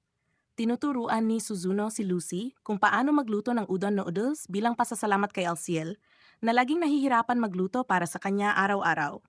Nais ni Alciel na kausapin ni Suzuno si Lucifer, dahil kahit mapagod na sila sa kakapaliwanag, ay ayaw ring makinig ng binata kaya hiniling kay Lucifer na kudkurin ang luya. Ngunit wala na pala kaya umuwi si Suzuno upang kumuha. Narinig ito ni Amy at mabilis na tumakbo palayon ngunit nadulas at muling nahulog sa hagdan. Mabuti na lang at sinalo siya ni Satan ngunit sinuntok niya ito at nawalan siya ng malay. Pagkatapos nito, humingi ng paumanhin si Suzuno dahil bigla niyang binuksan ang pinto at nagulat si Amy. Kinutya siya ni Satan at sinabing napakapabayan niya, ngunit nagtatrabaho pa rin bilang isang bayani. Sa sandaling ito, napulot ni Lucifer ang lahat ng nahulog na gamit ni Amy. Inisip niyang iniinom niya isang energy drink, kaya mabilis itong inagaw ng babae. Sinabi niyang kapag ininom ni Amy ito, magkakaroon siya ng heat stroke gaya ni Alciel, na labis niyang ikinagulat. Sinisi ni Suzuno ang sarili dahil kung nakapili siya ng mas angkop na ulam, hindi sana nangyari yon kay Alciel, ngunit hindi siya sinisi ng binata. Lumapit siya upang ipakilala ang sarili kay Amy at sinabing siya ay mula sa isang kilalang pamilya sa malayong lugar, kaya hindi pa siya sanay sa buhay dito.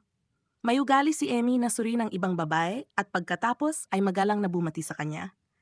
Pagkatapos kumain, nagreklamo si Satan na napakaraming bagay na kailangang pag-aralan, ngunit ipinagmamalaki rin niyang unti-unti siyang lumalaki gaya ng isang tao. At sa darating na linggo, magiging shift manager siya ng tindahan. Ipinagyabang ng binata na ito ay isang posisyon na may mataas na responsibilidad at mas mataas na sahod, ngunit hindi naniwala si Amy, kaya sinabi ni Satan na darating ang araw na maabot niya ang taas na hindi niya may isip.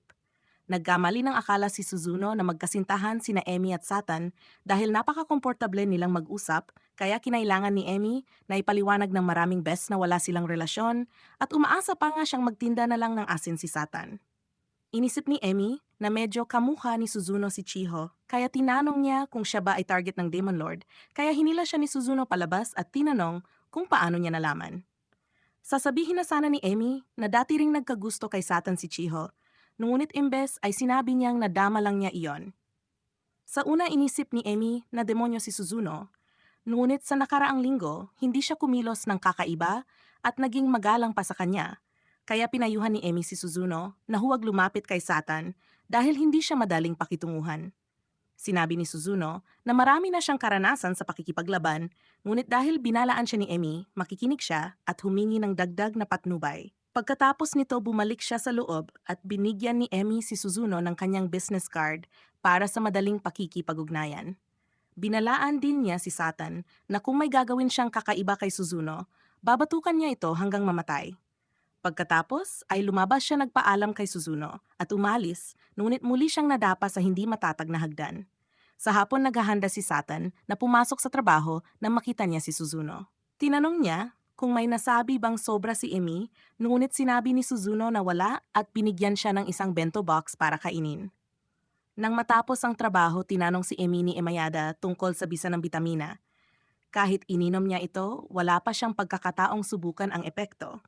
Sinabi ni Amy na ang relasyon niya kay Satan ay pareho pa rin dahil nagkakadikit sila ay may reaksyon. Tinukso siya ng isa pa at sinabing para siyang nagtatampong kasintahan, kaya labis siyang nagalit dahil sila ay mortal na magkaaway.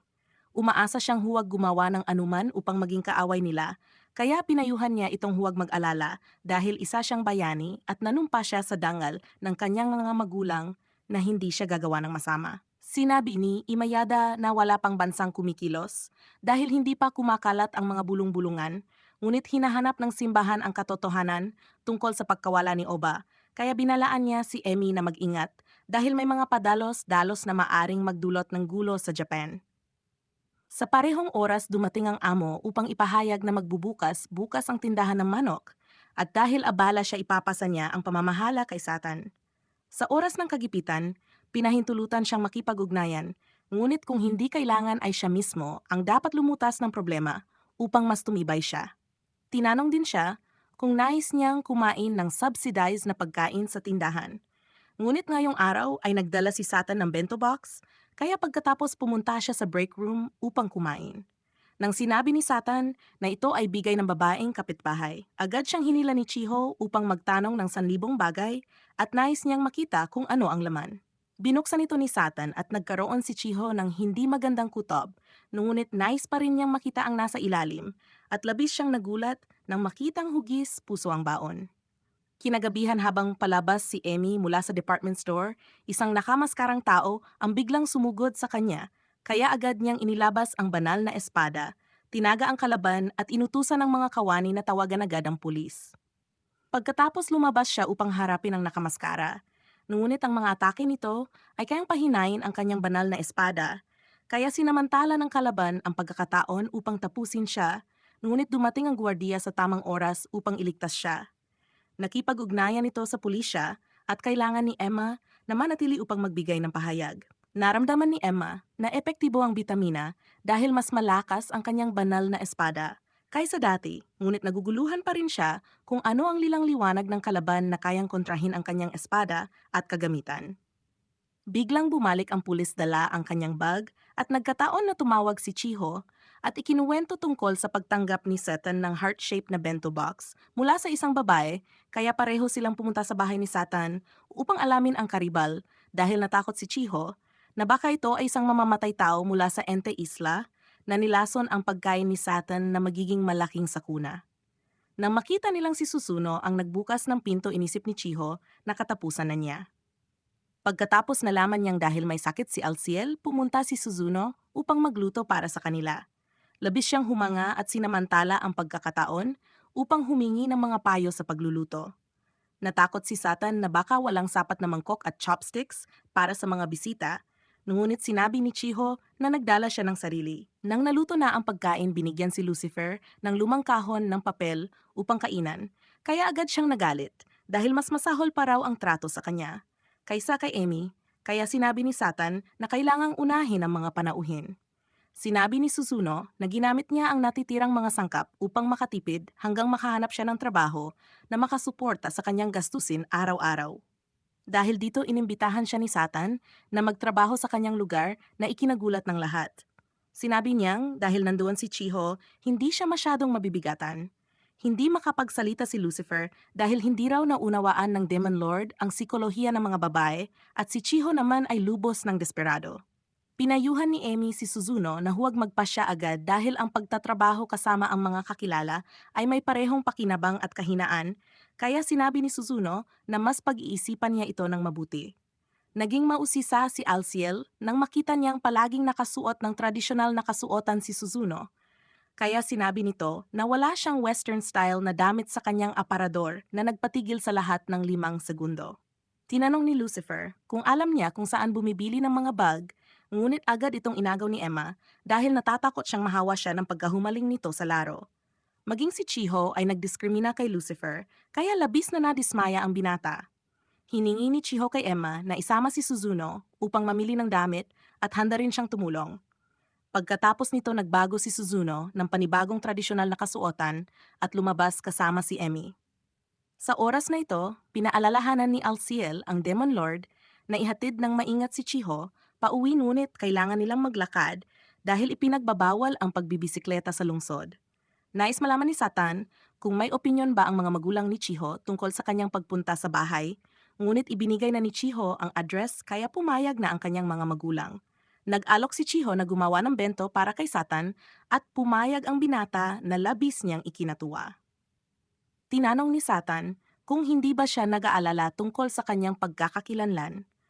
Kaya sinabi niya na nalaman niya ang mga magagandang bagay na ginawa niya sa pamamagitan ni Emma at tunay niyang nagustuhan si Satan. Kaya kahit makita siya bilang isang kapatid sa ulan, isang taong may pag-ibig na hindi nasusuklian, ay ayos lang, ngunit binala ni Chiho ang binata na huwag maging mangmang na magpagalit ng mga babae. Biglang nagsalita si Suzuno at sinabing narinig niya ang lahat ng kubait ni Chiho na labis niyang ikinahiya, kaya nininakaw niya ang bisikleta ng pangunahing tauhan at tumakbo palayo.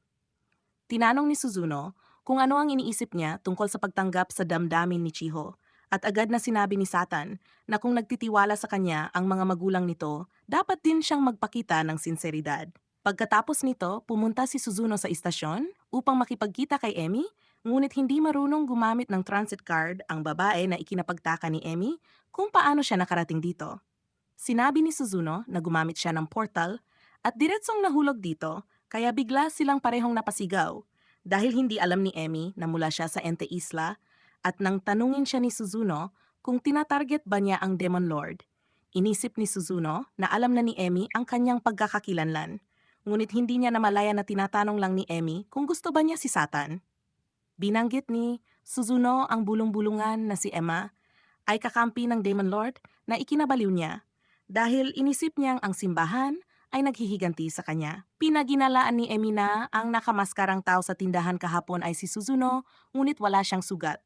Sinabi ni Suzuno na hindi siya tanga para hamunin si Emmy at ipinakilala ang sarili bilang si Suzuno, ang pangunahing tagapagsiyasat ng Inquisition Church.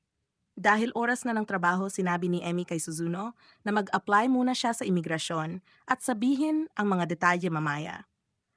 Agad nagalit ang babae dahil hindi siya marunong gumamit ng transit card at hindi rin sanay sa escalator, kaya bumagsak siya ng tuwid.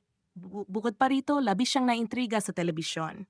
Hindi makapaniwala si Emmy na napaka-probinsyano ni Suzuno, kaya tinanong niya kung ano na ang natutunan nito mula nang dumating. Alam ni Suzuno na ang tradisyonal na kasuotang Hapones ay ang pambansang kasuotan ng Japan, kaya palagi siyang nanonood ng mga period drama na nagpapakanito. Tinanong ni Emmy kung bakit nakatira si Suzuno malapit sa bahay ng Demon Lord, kaya sinabi niyang ang layunin niya ay bantayan ito. Nang malaman ni Suzuno na hindi kakampi ni Emmy ang Demon Lord, gusto niyang makipagtulungan upang talunin si Satan at bumalik sa Ente Isla upang reformahin ang simbahan dahil tinangka nitong itago ang hindi makatarungang pamamaraan ni Oba. Tumanggi si Emmy at sinabi niyang hindi siya makakatiwala sa isang taong gustong puksain siya at ang Demon Lord at sinadyang pabagsakin ang lagusan. Bukod dito, ang pagtalo sa Demon Lord ay misyon niya, kaya umaasa siyang hindi makialam si Suzuno. Kasabay nito, pinaalalahanan niya itong huwag magtangkang gumawa ng anumang bagay dahil agad itong matutuklasan ng Demon Lord.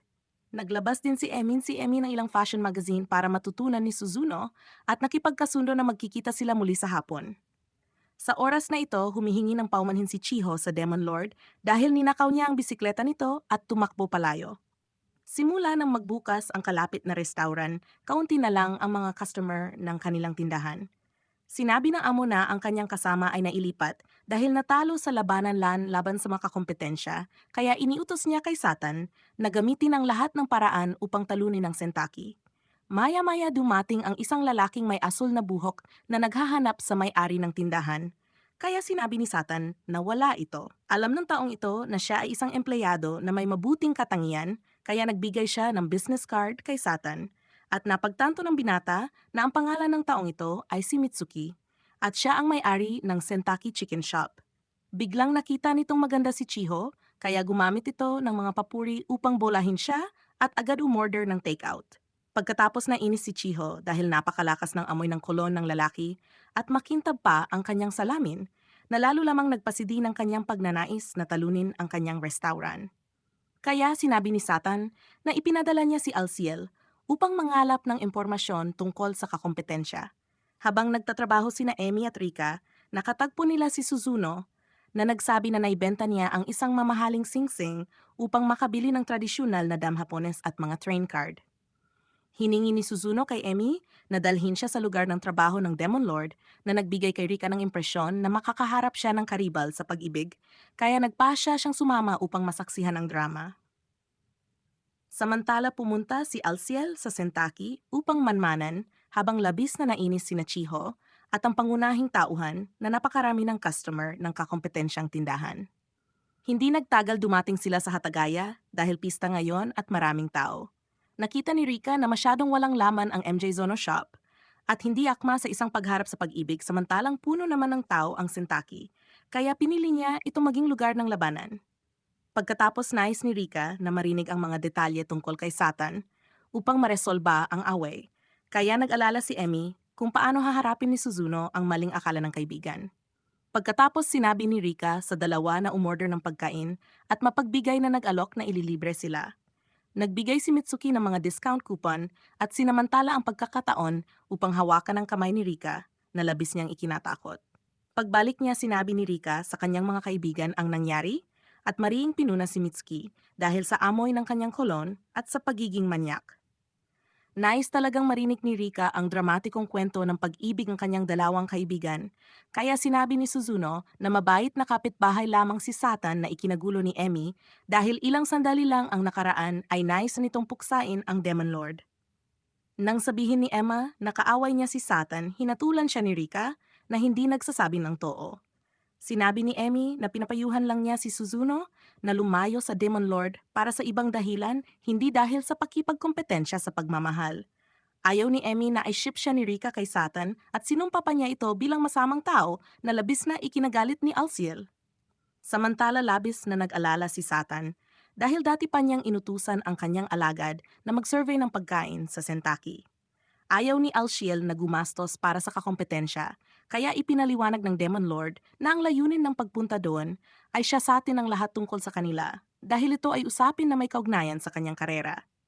Nangako si Alciel na imbestigahan sila sa pinakamababang gastos na labis na nakapagpaluha sa Demon Lord. Biglang dumating si Chiho upang iulat na halos tapos na ang lahat ng gawain ngayon. Nakita niyang siksikan ang mga lansangan, ngunit kakaunti pa rin ang customer ng kanilang tindahan, kaya pinilit niyang maghanap ng paraan upang malutas ito, ngunit walang maisip.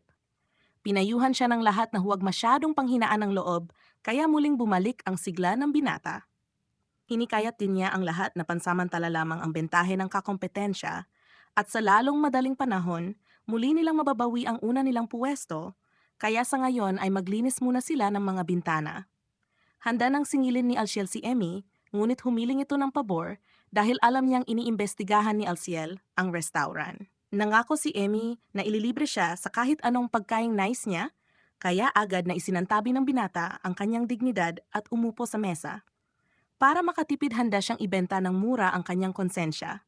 Akala ni Rika ay matalik na kaibigan si Alciel, kaya agad na itinanggi ng dalawa. Ipinakilala ng binata ang sarili na nakatira kasama si Satan, kaya nais ni Rika na magtanong ng ilang bagay tungkol dito. Agad namang nag-imbento ng kwento ang binata na dati silang nagpatakbo ng construction company na tinawag na Mawo at si Emmy ay empleyado ng karibal na kumpanya.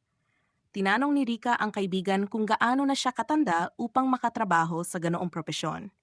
Sinabi ni Alciel na noong panahong iyon si Emmy ay pansamantalang empleyado lamang na labis na ikinagulat ni Suzuno.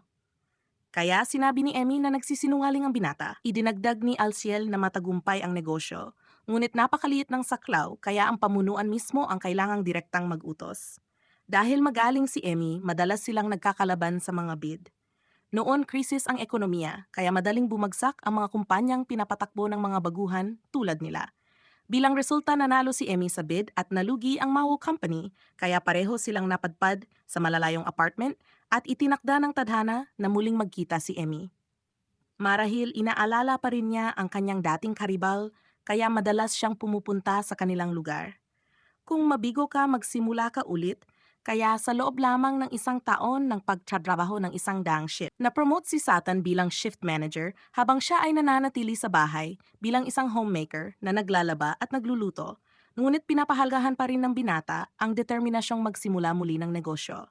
Sinabi ni Alciel na labis na kinamuhian ng Demon Lord si Emmy kaya hindi tulad ng iniisip ni Rika at siya ay nabigo dahil sobra siyang nag-isip. Sinabi ni Rika na ang kanyang pamilya ay nagpapatakbo rin ng maliit na pabrika at lahat ay nagtutulungan kapag may panganib, kaya sinabi niya kay Alciel na maging mas proud dahil siya ay isang matibay na suporta para kay Satan.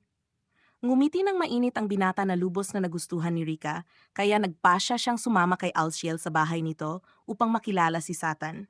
Bago umalis, umorder ang binata ng ilang putahe para i-take out at iniwan si Emmy upang magbayad. Paglabas, nakita ni Mitsuki na malungkot si Emmy, kaya umakto siya na parang makata at nagbigay ng iba't ibang payo.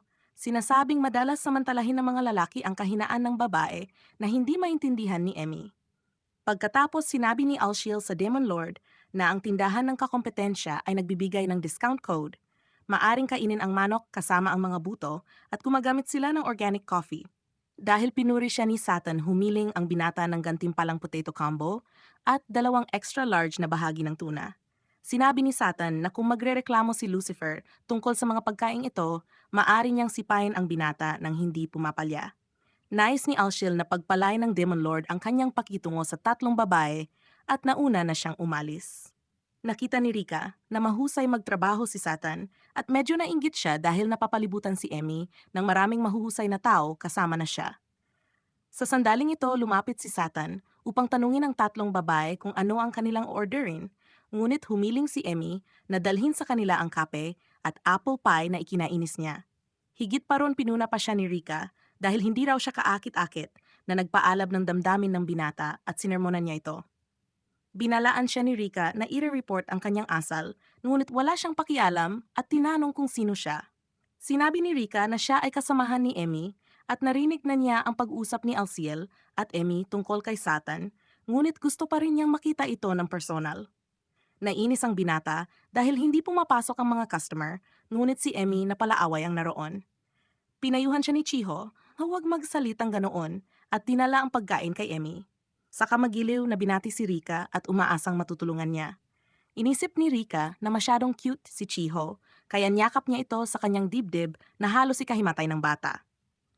Pagkatapos, tinanong ni Rika si Satan kung ano ang gagawin niya laban sa kakompetensya dahil nakikita niyang hindi siya kasing bobo ng kanyang anyo. Kaya nagkaroon ng inspirasyon si Satan at nagpa siyang gumamit ng flyers para sa advertising, ngunit walang nakialam. Lumipat siya sa pagpapakita na ang pagkain sa kanilang panig ay maaring kainin din kasama ang mga buto. Sinabi ng lahat na walang buto ang hamburger, kaya inisip nilang siraulo si Chiho at nagsalitan sa pagkuha ng litrato sa kanya. Nais ni Satan na payagan ang mga tao na malayang gumamit ng banyo, ngunit walang benepisyo ang paraang iyon na nagbigay sa 3 babae ng palagay na wala ng kinabukasan si Satan. Maya-maya may dumating upang maghatid ng 2 punong kawayan kay Satan, kaya ipinakita ng lahat ang kanilang talento sa pagdekorasyon ng mga papel sa mga puno upang kapag ang mga customer ay sumulat ng mga panalangin, bibigyan sila ng libreng inumin. Alam na ang mga punong kawayan ay hiniling ni Satan mula kay Ginoong Nabe na kanyang nakilala nang magboluntaryo siya sa paglilinis ng lugar. Inisip ni Rika na mahusay ang ideya at kahit si Emmy ay kinilala ito. Pagkatapos, dumagsa ang mga customer upang mag-check-in sa mga punong kawayan na ikinagulat ni Rika dahil sa bisa nito at tinawag na Diyos ng advertising, hari ng marketing, at ang mga empleyado ay handa para sa laban ng KPI ngayong gabi. Bagaman kahapon ay abala sa mga customer, hindi nagpakampante si Satan. Tuwing naalala niya ang mga salita ni Kisaki, palagi siyang kinakabahan. Biglang sinabi nito na bukas kailangang pumunta si Satan sa Fushimi Park, kaya siya ay nataranta dahil naabot na niya ang sales target. Hindi inaasahan, nais lamang ng kaibigan ni Kisaki na hiramin si Satan ng ilang araw dahil bagong bukas ang amusement area at perya, kaya maraming tao ang darating. Gustong sumama ni Chiho, ngunit sinabi ng boss na hindi kailangan, kaya siya ay nadismaya. Sa gabi, kumain ng marami ng udon si Alciel dahil malapit na itong mag-expire. Sinabi ni Lucifer na magbubukas ang Fushimi Park ng bagong haunted house at magkakaroon din ng malaking reptile exhibition na may hanggang 300 species. Mas nakakatakot daw ang haunted house kaysa mga maze sa ibang lugar at nakita niyang maraming takot doon na paborable para sa pagtaas ng magic power. Kaya nais sumama ni Alciel doon kasama ang Demon Lord. Humiling ng pera si Lucifer para sa pizza, ngunit hindi siya binigyan ni Alciel at pinilit siyang kainin ang udon na malapit na mag-expire. Kasabay nito, inimbitahan ni Chiho si Emmy sa Fushimi Park at naghanda pa siya ng maraming swimsuit upang magsaya kasama ang taong gusto niya. Ipinaalam ni Suzuno kay Emmy na bukas pupunta ang Demon Lord sa parke, ngunit alam na niya ito at sasama siya kay Chiho. Hindi inisip ni Emi na magkakaroon ng magic power sa parke, kaya sinabi ni Suzuno na siya ay inosente at sasama rin siya upang magpatunay.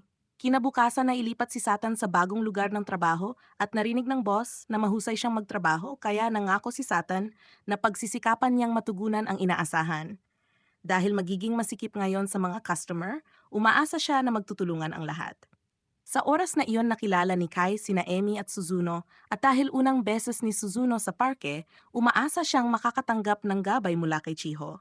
Pagkatapos magpalit ng damit, nakita ni Emi ang pares ng speaker ni Chiho at nakaramdam siya ng malaking insekuridad tungkol sa kanyang maliit na dibdib. Pinuri pa niya ang laki nito na ikinaproud ni Chiho at ikinaganyak niyang malaman kung ano ang iniisip ni Satan. Bigla nilang nakita si Susuno na nakasuot parang lalaki at napatahimik silang dalawa. Kasabay nito abala si Satan sa pagtatrabaho kaya nasiyahan ng boss. Pumunta rito si Chiho upang bumili ng gamit bilang suporta sa kanya at sinamantala ang pagkakataon upang ipakita ang kanyang dibdib at tanungin ang binata kung ano ang kanyang pakiramdam. Hindi naintindihan ni Satan at sinabing matao ang lugar kaya marami siyang natutunan. Nang makita ni Satan sina Emi at Suzuno, agad nagbago ang kanyang ekspresyon ng 360 degree. Dahil labis na kumain ng udon si Alciel, kinailangan niyang ilubog ang kanyang mukha sa inidoro. 24 na oras sa isang araw, 7 araw sa isang linggo. Malungkot ang binata dahil hindi siya makapunta upang suportahan ang Demon Lord. Habang si Lucifer na walang puso ay nagnanais na manatili na lang siya roon magpakailanman upang malaya itong makabili at kumain. Labis na naging mausisa si Chiho tungkol sa haunted house. Inanyahan niya ang lahat doon. Ang atmosfera ng lugar ay napakadilim at patuloy na lumalabas ang mga multo na naghihintay ng pagkakataon upang takutin sila. Aksidenteng nakita ni Chiho ang anino ng multo sa bintana at tumakbo sa takot. Pagkatapos, hinanap nila si Chiho at nakakita ng isang taong umiiyak. Bigla itong tumalikod na nagpakita ng nakakatakot na mukha na nagpawala sa kanila ng galaw ng 5 segundo bago sila tumakbo palabas upang salubungin si Chiho. Pagkatapos pumunta sila sa reptile area, sinabi ni Emi na maaga pa para umuwi ngunit iginiit ni Chiho na umalis na. Tinukso ni Suzuno si Emi na kung natatakot siya ay umamin na lamang kaya nagsalita ang babae na hindi siya natatakot kundi ayaw lang niyang pumunta. Ayaw din ni Chiho ng mga reptile dahil bigla silang lumilitaw na nagpapakaba sa kanya. Samantalang si Emi ay may trauma dahil nakipaglaban siya noon sa higanteng mga reptilya. Para kay Suzuno, hindi siya natatakot at gusto pa niyang malaman ang lasa ng mga ito dahil nang dumating siya sa Okina, binigyan siya ng may-ari ng tindahan ng maraming pagkain mula sa mga butiki. Kahit hindi masyado maayos ang itsura ng mga ito, ang sistema ng lasa ay masarap. Kaya agad pinaalala ni Emi kay Suzuno na huwag ikuwento kay Chiho ang tungkol sa Ente Isla. Sa oras na ito iniutos ng boss kay Satan na tapusin ang kanyang trabaho at pagkatapos ay maghatid ng mga kalakal sa parke. Tinitingnan ni Emi ang mga reptile nang biglang lumabas ang dila ng isang butiki na ikinagulat niya at bumangga siya sa isang lalaki na nakabitiw ng susi na agad kinuha ng unggoy. Maya-maya nakita ni Emi ang isang cute na unggoy at tinawag ito upang makipaglaro, ngunit hindi siya pinansin at tumalon sa malaki at bilugang dibdib ni Chiho upang mag-enjoy. Nang aalis na ang binata, narinig niya ang isang taong tumatawag ng pangalang Satan at nalaman niyang iyon pala ang pangalan ng unggoy. Habang hindi alam ni Chiho ang gagawin, tumakbo ang unggoy sa kanyang amo nang tawagin siya. Pinag-usapan ng lahat kung gaano kamahilig ang unggoy na si Satan sa mga babae at gusto niya ang malalaki kaya hindi natuwa ang binata at pinatahimik sila. Sa oras na ito nakabukas na ang kulungan ng mga isdang pangit ngunit walang nakakaalam at patuloy pa rin silang naglalaro. Maya-maya nagkagulo ang lahat nang makita nilang lumalabas ang buwaya sa pampang. Nakita ito ni Satan at agad niyang inabsorb ang lahat ng takot at ginamit ang mahika upang palayasin ang mga buwaya. Hindi maintindihan ni Suzuno kung bakit niya sinagip ang mga tao at isinakripisyo ang magic power na pinaghirapan niyang ipunin. Sa hapon maraming papuri ang binigay ng boss kay Satan. Nang pauwi na ang grupo ni Emi, sinabi ni Chiho na ang paglabas kasama sina Emi at Suzuno ay pangalawa lamang, ngunit ang makita si Satan na cool ang siyang pangunahing bagay. Pagkatapos kinailangan nilang magpaalam kay Emi at umuwi.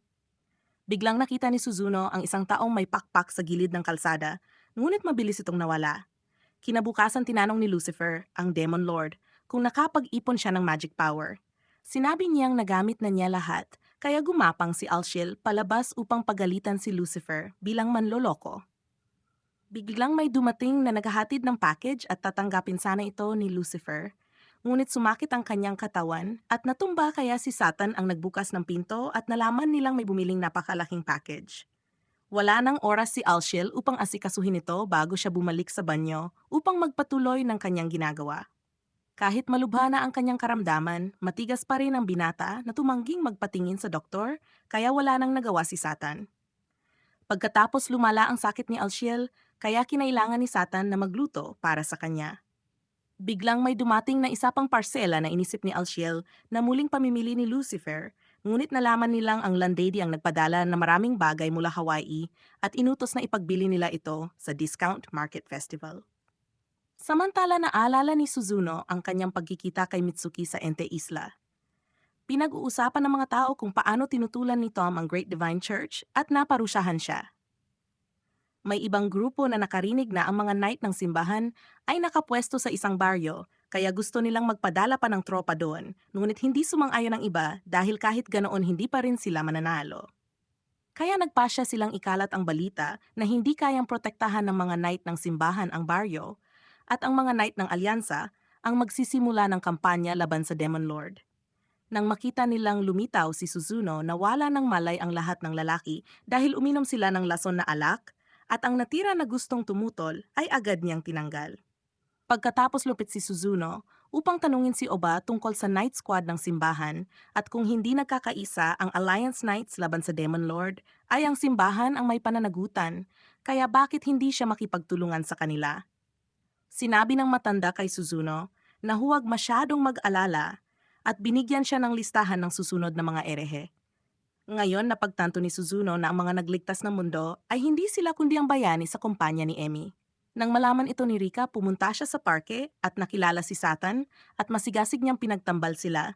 Ngunit ang pinapahalagahan ni Emmy ngayon ay si Suzuno lamang. Sa kasalukuyan nasa bahay ng Demon Lord si Chiho, sinabi niyang ang mga package ay galing sa landlady, ngunit dahil hindi maganda ang kalagayan ni Alciel, kinailangan niyang hingin ang tulong ni Chiho. Hindi inaasahan na napatungan ng maraming kahon ang binata. Biglang sinabi ni Lucifer na paparating si Emmy dahil noong nakaraan ikinabit niya ng transmitter ang kanyang bag, kaya nagmadaling binuksan ni Satan ang pinto at nalaman niyang hinahanap pala niya si Susuno. Maya-maya parehong inutusan ng Demon Lord ang dalawa upang tumulong. Plano sanang tumakas ni Lucifer, ngunit nahuli siya ni Satan. Habang inaayos ng lahat ang mga kalakal inisip ni Lucifer na walang magkakasya sa napakalaking swimsuit, samantalang pinuri ito ni Chiho na cute kaya gusto niya itong bilhin, ngunit pinagtawanan siya dahil hindi raw ito kasya sa kanya. Nakakita si Satan na maraming pagkain at inumin mula sa landlady, kaya agad niya itong binuksan upang inumin, ngunit hindi inaasahan na siya ay nadulas at natapon ng tubig kay Suzuno. Agad nagbigay ng panyo si Emmy na nagpapaalala kay Suzuno ng isang eksena mula sa nakaraan. Sa sandaling ito, sinabi ni Chiho na 5 lamang ang tasa sa bahay, kaya pinilit ni Satan si Lucifer na huwag uminom na ikinadismaya ng binata. Nang gabing iyon, inihanda ni na Satan at ng lahat ang mga paninda dahil ilang taon nang hindi nakadalo si Suzuno sa mga pista. Sinabi ni Chiho na ngayong taon ay dapat nila itong pagsaluhan, ngunit may shift si Satan, kaya kinailangan niyang magpaalam at maunang umalis. Pagkatapos nagpunta si Suzuno upang makipagkita sa lalaking nakaitim at pinaalahanan siyang tapusin ang layunin bago pa man makarecover ng magic power ang Demon Lord. Dati ay labis na nainis ang mga obispo sa pangkat ng Holy Isle dahil hawak nila ang mga bangkay ng pinaslang na maharlika at mga tala ng theological na pagpupulong ng Council of Bishops. Ayaw nilang akuin ang pananagutan kaya nagpasya silang ibintang lahat kay Oba. Nagpasya si Zeri na magtatag ng review committee at nagimbita ng mga tao mula sa Inquisition. Hinamak ni Suzuno ang mga taong iyon dahil sa kanilang panggaganso at pagkaladkad ng kamay sa dumi habang siya ay pumapatay, ngunit hindi na gustong gawin iyon sa kasalukuyan. Ngayon ay pumayag si Suzuno na tuparin ang kahilingan ni Mitsuki.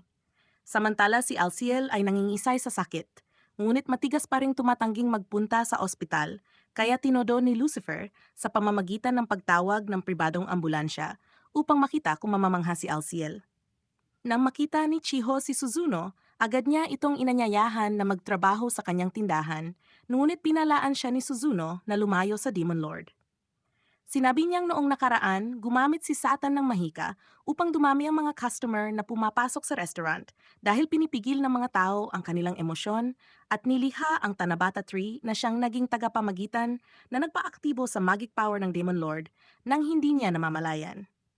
Agad ipinagtanggol ni Chiho si Satan at sinabi niyang hindi gagawa ng masama ang binata.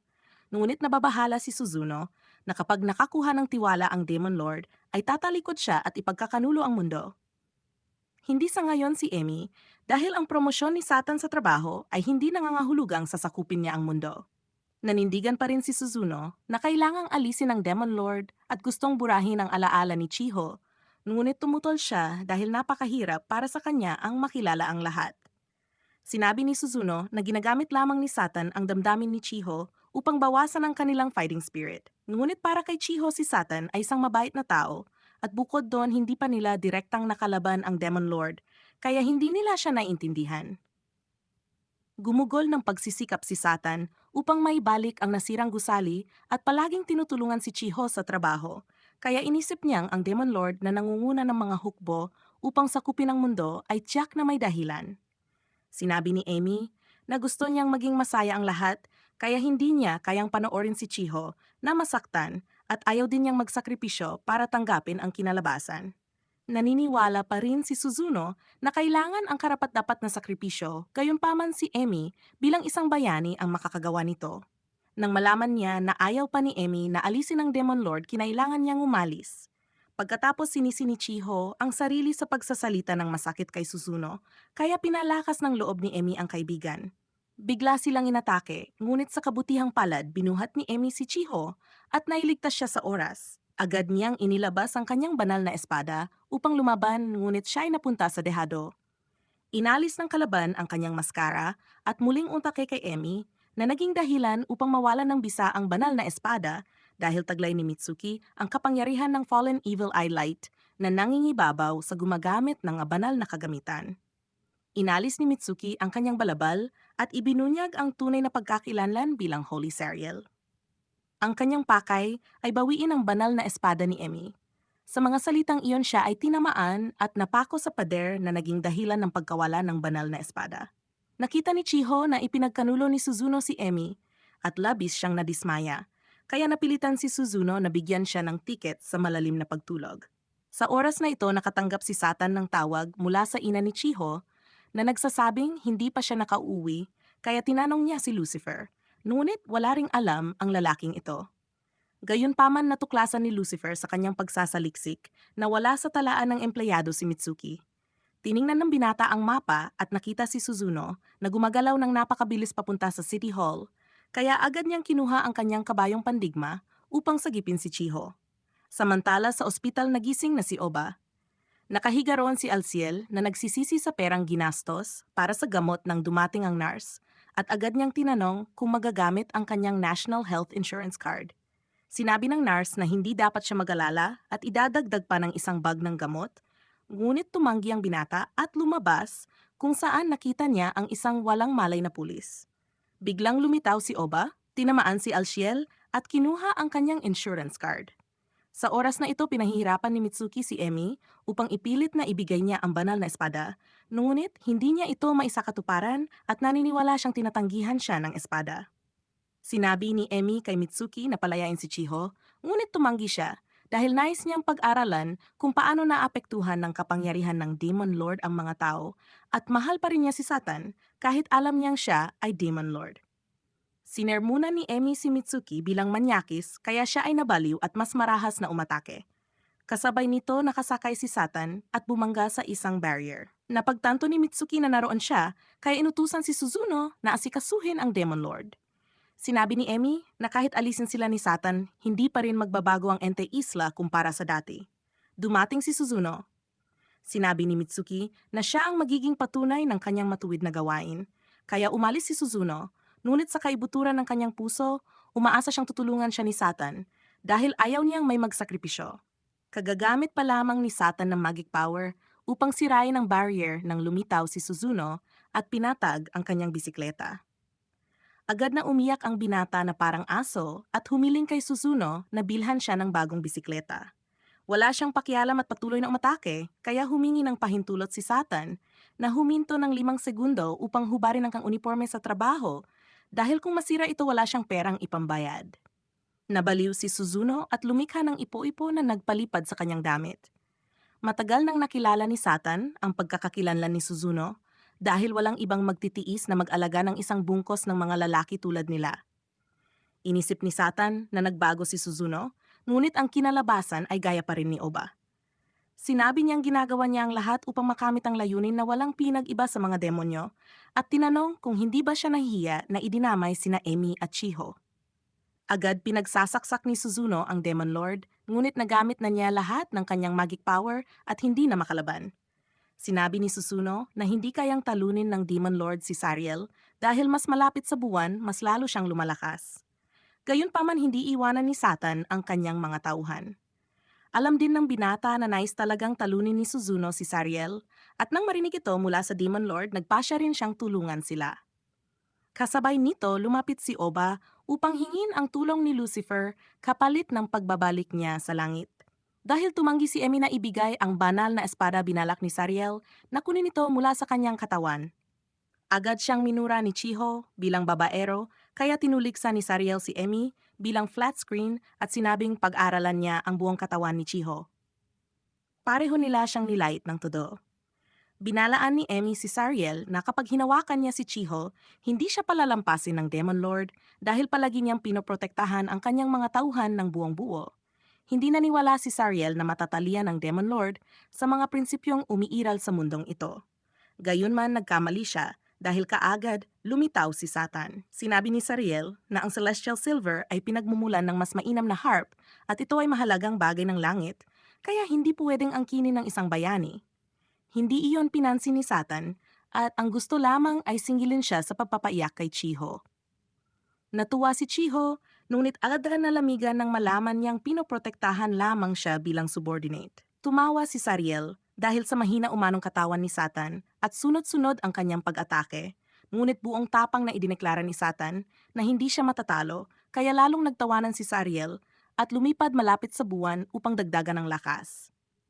Kasabay nito gumagawa ng formation si Oba para atakihin sila at nang wasakin ni Suzuno ang istasyon na gawa ng Demon Lord na sumipsip ng magic power. Sinabi ni Lucifer na huli na at itinuro ang direksyon ni Sariel. Sa oras na ito ay labis na lumakas ang kanyang kapangyarihan at madaling nalaman nga ng Demon Lord.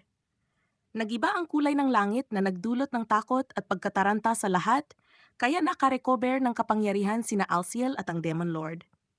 Napakalakas ng killing intent ni Satan na nahirapan huminga si Chiho, kaya pinayuhan siya ni Suzuno na pigilan ang kanyang lakas. Nagbiro pa ang Demon Lord na gawa sa premium na tela ang kanyang underwear, kaya hindi siya nag-aalala na mapunit habang lumalaban.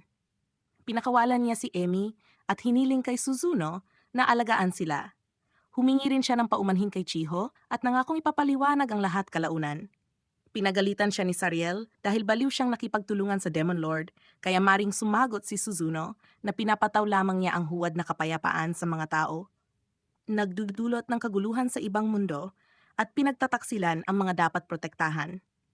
Hindi iyon katarungang itinuro ng mga Diyos at bilang punong tagapagsiyasat ng Inquisition Church, tiyak na hindi niya patatawarin ang huwad na hustisya ni Sariel. Nakakatawa para kay Sariel na isang mamamatay tao tulad niya ang bumibigkas ng salitang katarungan. Sagot ni Suzuno na kahit papaano hindi pa rin ipokrito ang Demon Lord kumpara sa kanya. Naniniwala pa rin si Sariel na hindi sila kayang talunin ng kapangyarihang galing sa buwan. Sa sandaling ito, banayad na humiling si Lucifer ng mais bag mula kay Oba upang isauli rito. Naunawaan ni Oba na nilinlang siya ni Lucifer kaya agad siyang tinamaan ng uppercut sa panga at nawala ng malay. Sa panig na ito, nagsimulang kabahan si Sariel dahil unti-unting natatakpan ng buwan. Binigyan siya ng Demon Lord ng dalawang pagpipilian, umuwi o manatili at magbugbog. Gayunpaman determinado pa rin si Sariel na talunin ang Demon Lord at naglunsad na nakamamatay na pag-atake na sumira sa mga gusali. Nasa dehado si Sariel laban sa Demon Lord kaya binalak niyang gawing bihag si Chiho, ngunit hindi inaasahang sinipa siya ng ubod ng lakas ng isang demonyong nakakostyum. Dahil natapon si Emi, agad lumipad si Satan upang sagipin siya at sinabihan pa siyang takpan ang kanyang lantad na dibdib. Umaasa pa rin si Sariel na makukuha ang banal na espada upang durugin ang Demon Lord, kaya agad inilabas ni Satan ang sarili niyang banal na espada upang tuldukan siya. Kaunting panghihinayang ang naramdaman ni Satan dahil kailangan niyang gamitin ang nakuhang mahika upang ayusin ang lugar. Sinabi ni Emmy na masyado siyang nagduduwal, kaya sinermunan siya ng Demon Lord bilang walang utang na loob. Tinukso pa niya si Emmy na flat screen dahilan upang magalit ito. Dumating si Alciel na ikinainis ng Demon Lord at si Lucifer ay ang nais lamang ay makauwi para kumain ng pritong manok. Panahon na para magpaalam ang Demon Lord kay Chiho upang bumalik sa Ente Isla. Dahil hindi niya kayang mahiwalay sa taong mahal niya, gusto sanang sumunod si Chiho, ngunit tinanggihan siya ng binata at hinalikan siya sa noo bago umalis. Hindi inaasahan na lahat ng ito ay isang panaginip lamang ni Chiho.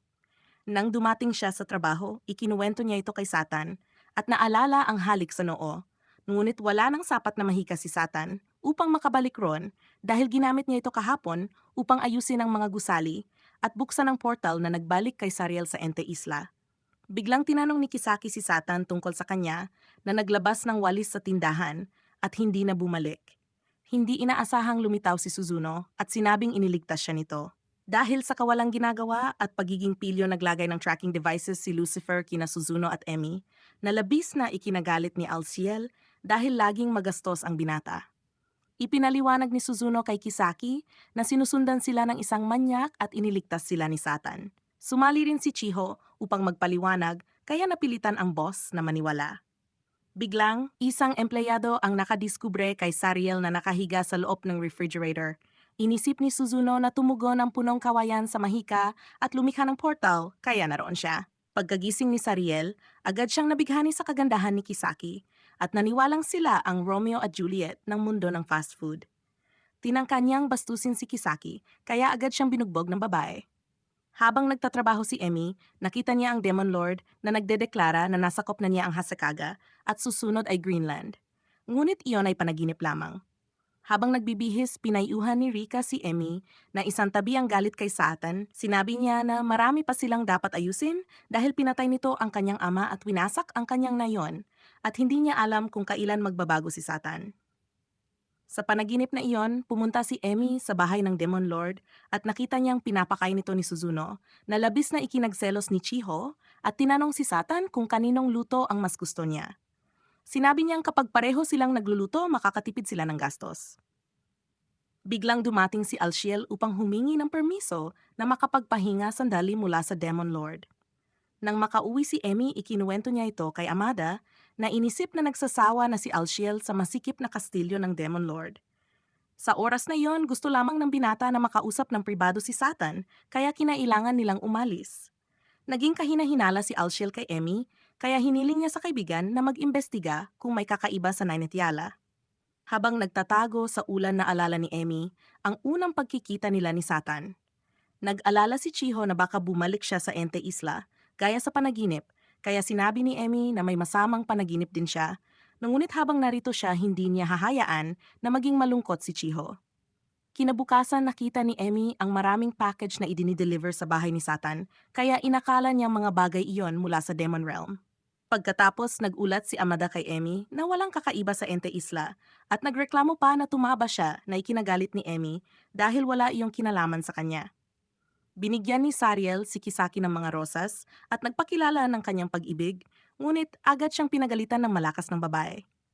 Biglang dumating si Satan upang humiling ng pagpapalit ng shift dahil sa hindi inaasahang bagay. Masayang pumayag si Kisaki, ngunit nalungkot ng husto si Chiho at kaagad tinanong si Satan tungkol sa pagbabalik sa Ente Isla.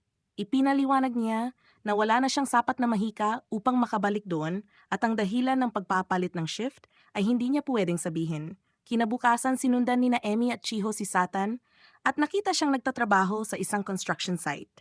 Gayunman, agad silang nakita ni Satan at ipinaliwanag na ang dahilan ng kanyang pagtatrabaho ay upang bayaran ang mga signal transmitter na binili ni Lucifer at ikinabit sa bag ni Emmy at sa clog ni Suzuno. Nang marinig ito, muntik nang gamgamitin ni Emmy ang banal na espada upang parusahan si Satan. Ngunit sinabi nitong dahil dito na iligtas niya siya, kaya kailangan niyang ilipat ang galit sa signal transmitter. Dahil malapit na ang deadline ng bayad at hindi pa natatanggap ni Satan ang kanyang sahod, sinabi ni Alciel na magtrabaho muna siya ng temporaryo na bayad kada araw. Natatakot si Satan na kapag nalaman ito ni Chiho, makonsensya siya dahil para iligtas siya kinailangan niyang gumastos para sa transmitter, kaya humingi na lamang siya ng paumanhin sa pagtatago ng bagay na iyon kay Chiho. Tinanong ni Amy kung ano ang laman ng mga package na dumating sa bahay ni Satan, ngunit hindi rin niya alam kaya nagbukas sila at nakakita ng mga comforter, isang fire extinguisher at isang water filter. Sinabi ni Lucifer na naloko siya dahil matapos ibenta sa kanila ang hard drive, pinilit siyang bilhin ang mga iyon at umabot sa 128,000 yen ang kabuuang lugi. Nahanap ni Amy ang impormasyon ng kumpanya at pinatawagan si Satan upang isauli ang mga gamit. Sinabi nilang nasyuri na ang water filter bago i-deliver kaya hindi na may babalik at pareho din ang fire extinguisher dahil nakabit na nila ito. So, samantalang ang set ng comforter ay dapat may 7 piraso, ngunit 5 lamang ang dumating, kaya dahil hindi kumpleto, hindi na ito may babalik. Kaya kinailangan nilang pumunta mismo sa kumpanya upang makipag-usap, ngunit hindi inaasahan na makikita nilang nagtatrabaho roon si Alciel. Sinabi ng binata na naloko sila, kaya napagtanto ni Alciel na nagtatrabaho siya para sa isang hindi etikal na negosyo. Biglang lumitaw ang direktor at sinabing na itatag ang transaksyon batay sa kasunduan ni Lucifer, at kung patuloy silang magbibintang ng walang ebidensya, ay gagawin niya itong malaking usapin. Bagaman gusto nilang i-report sa pulis, wala silang ebidensyang may papakita. Lubhang nag-alala si Satan dahil hindi niya alam kung saan kukuha ng 128,000 yen pambayad at nalaman ni Emmy na 18 pa lamang si Lucifer, kaya iminungkahi niyang gumamit sila ng cooling off.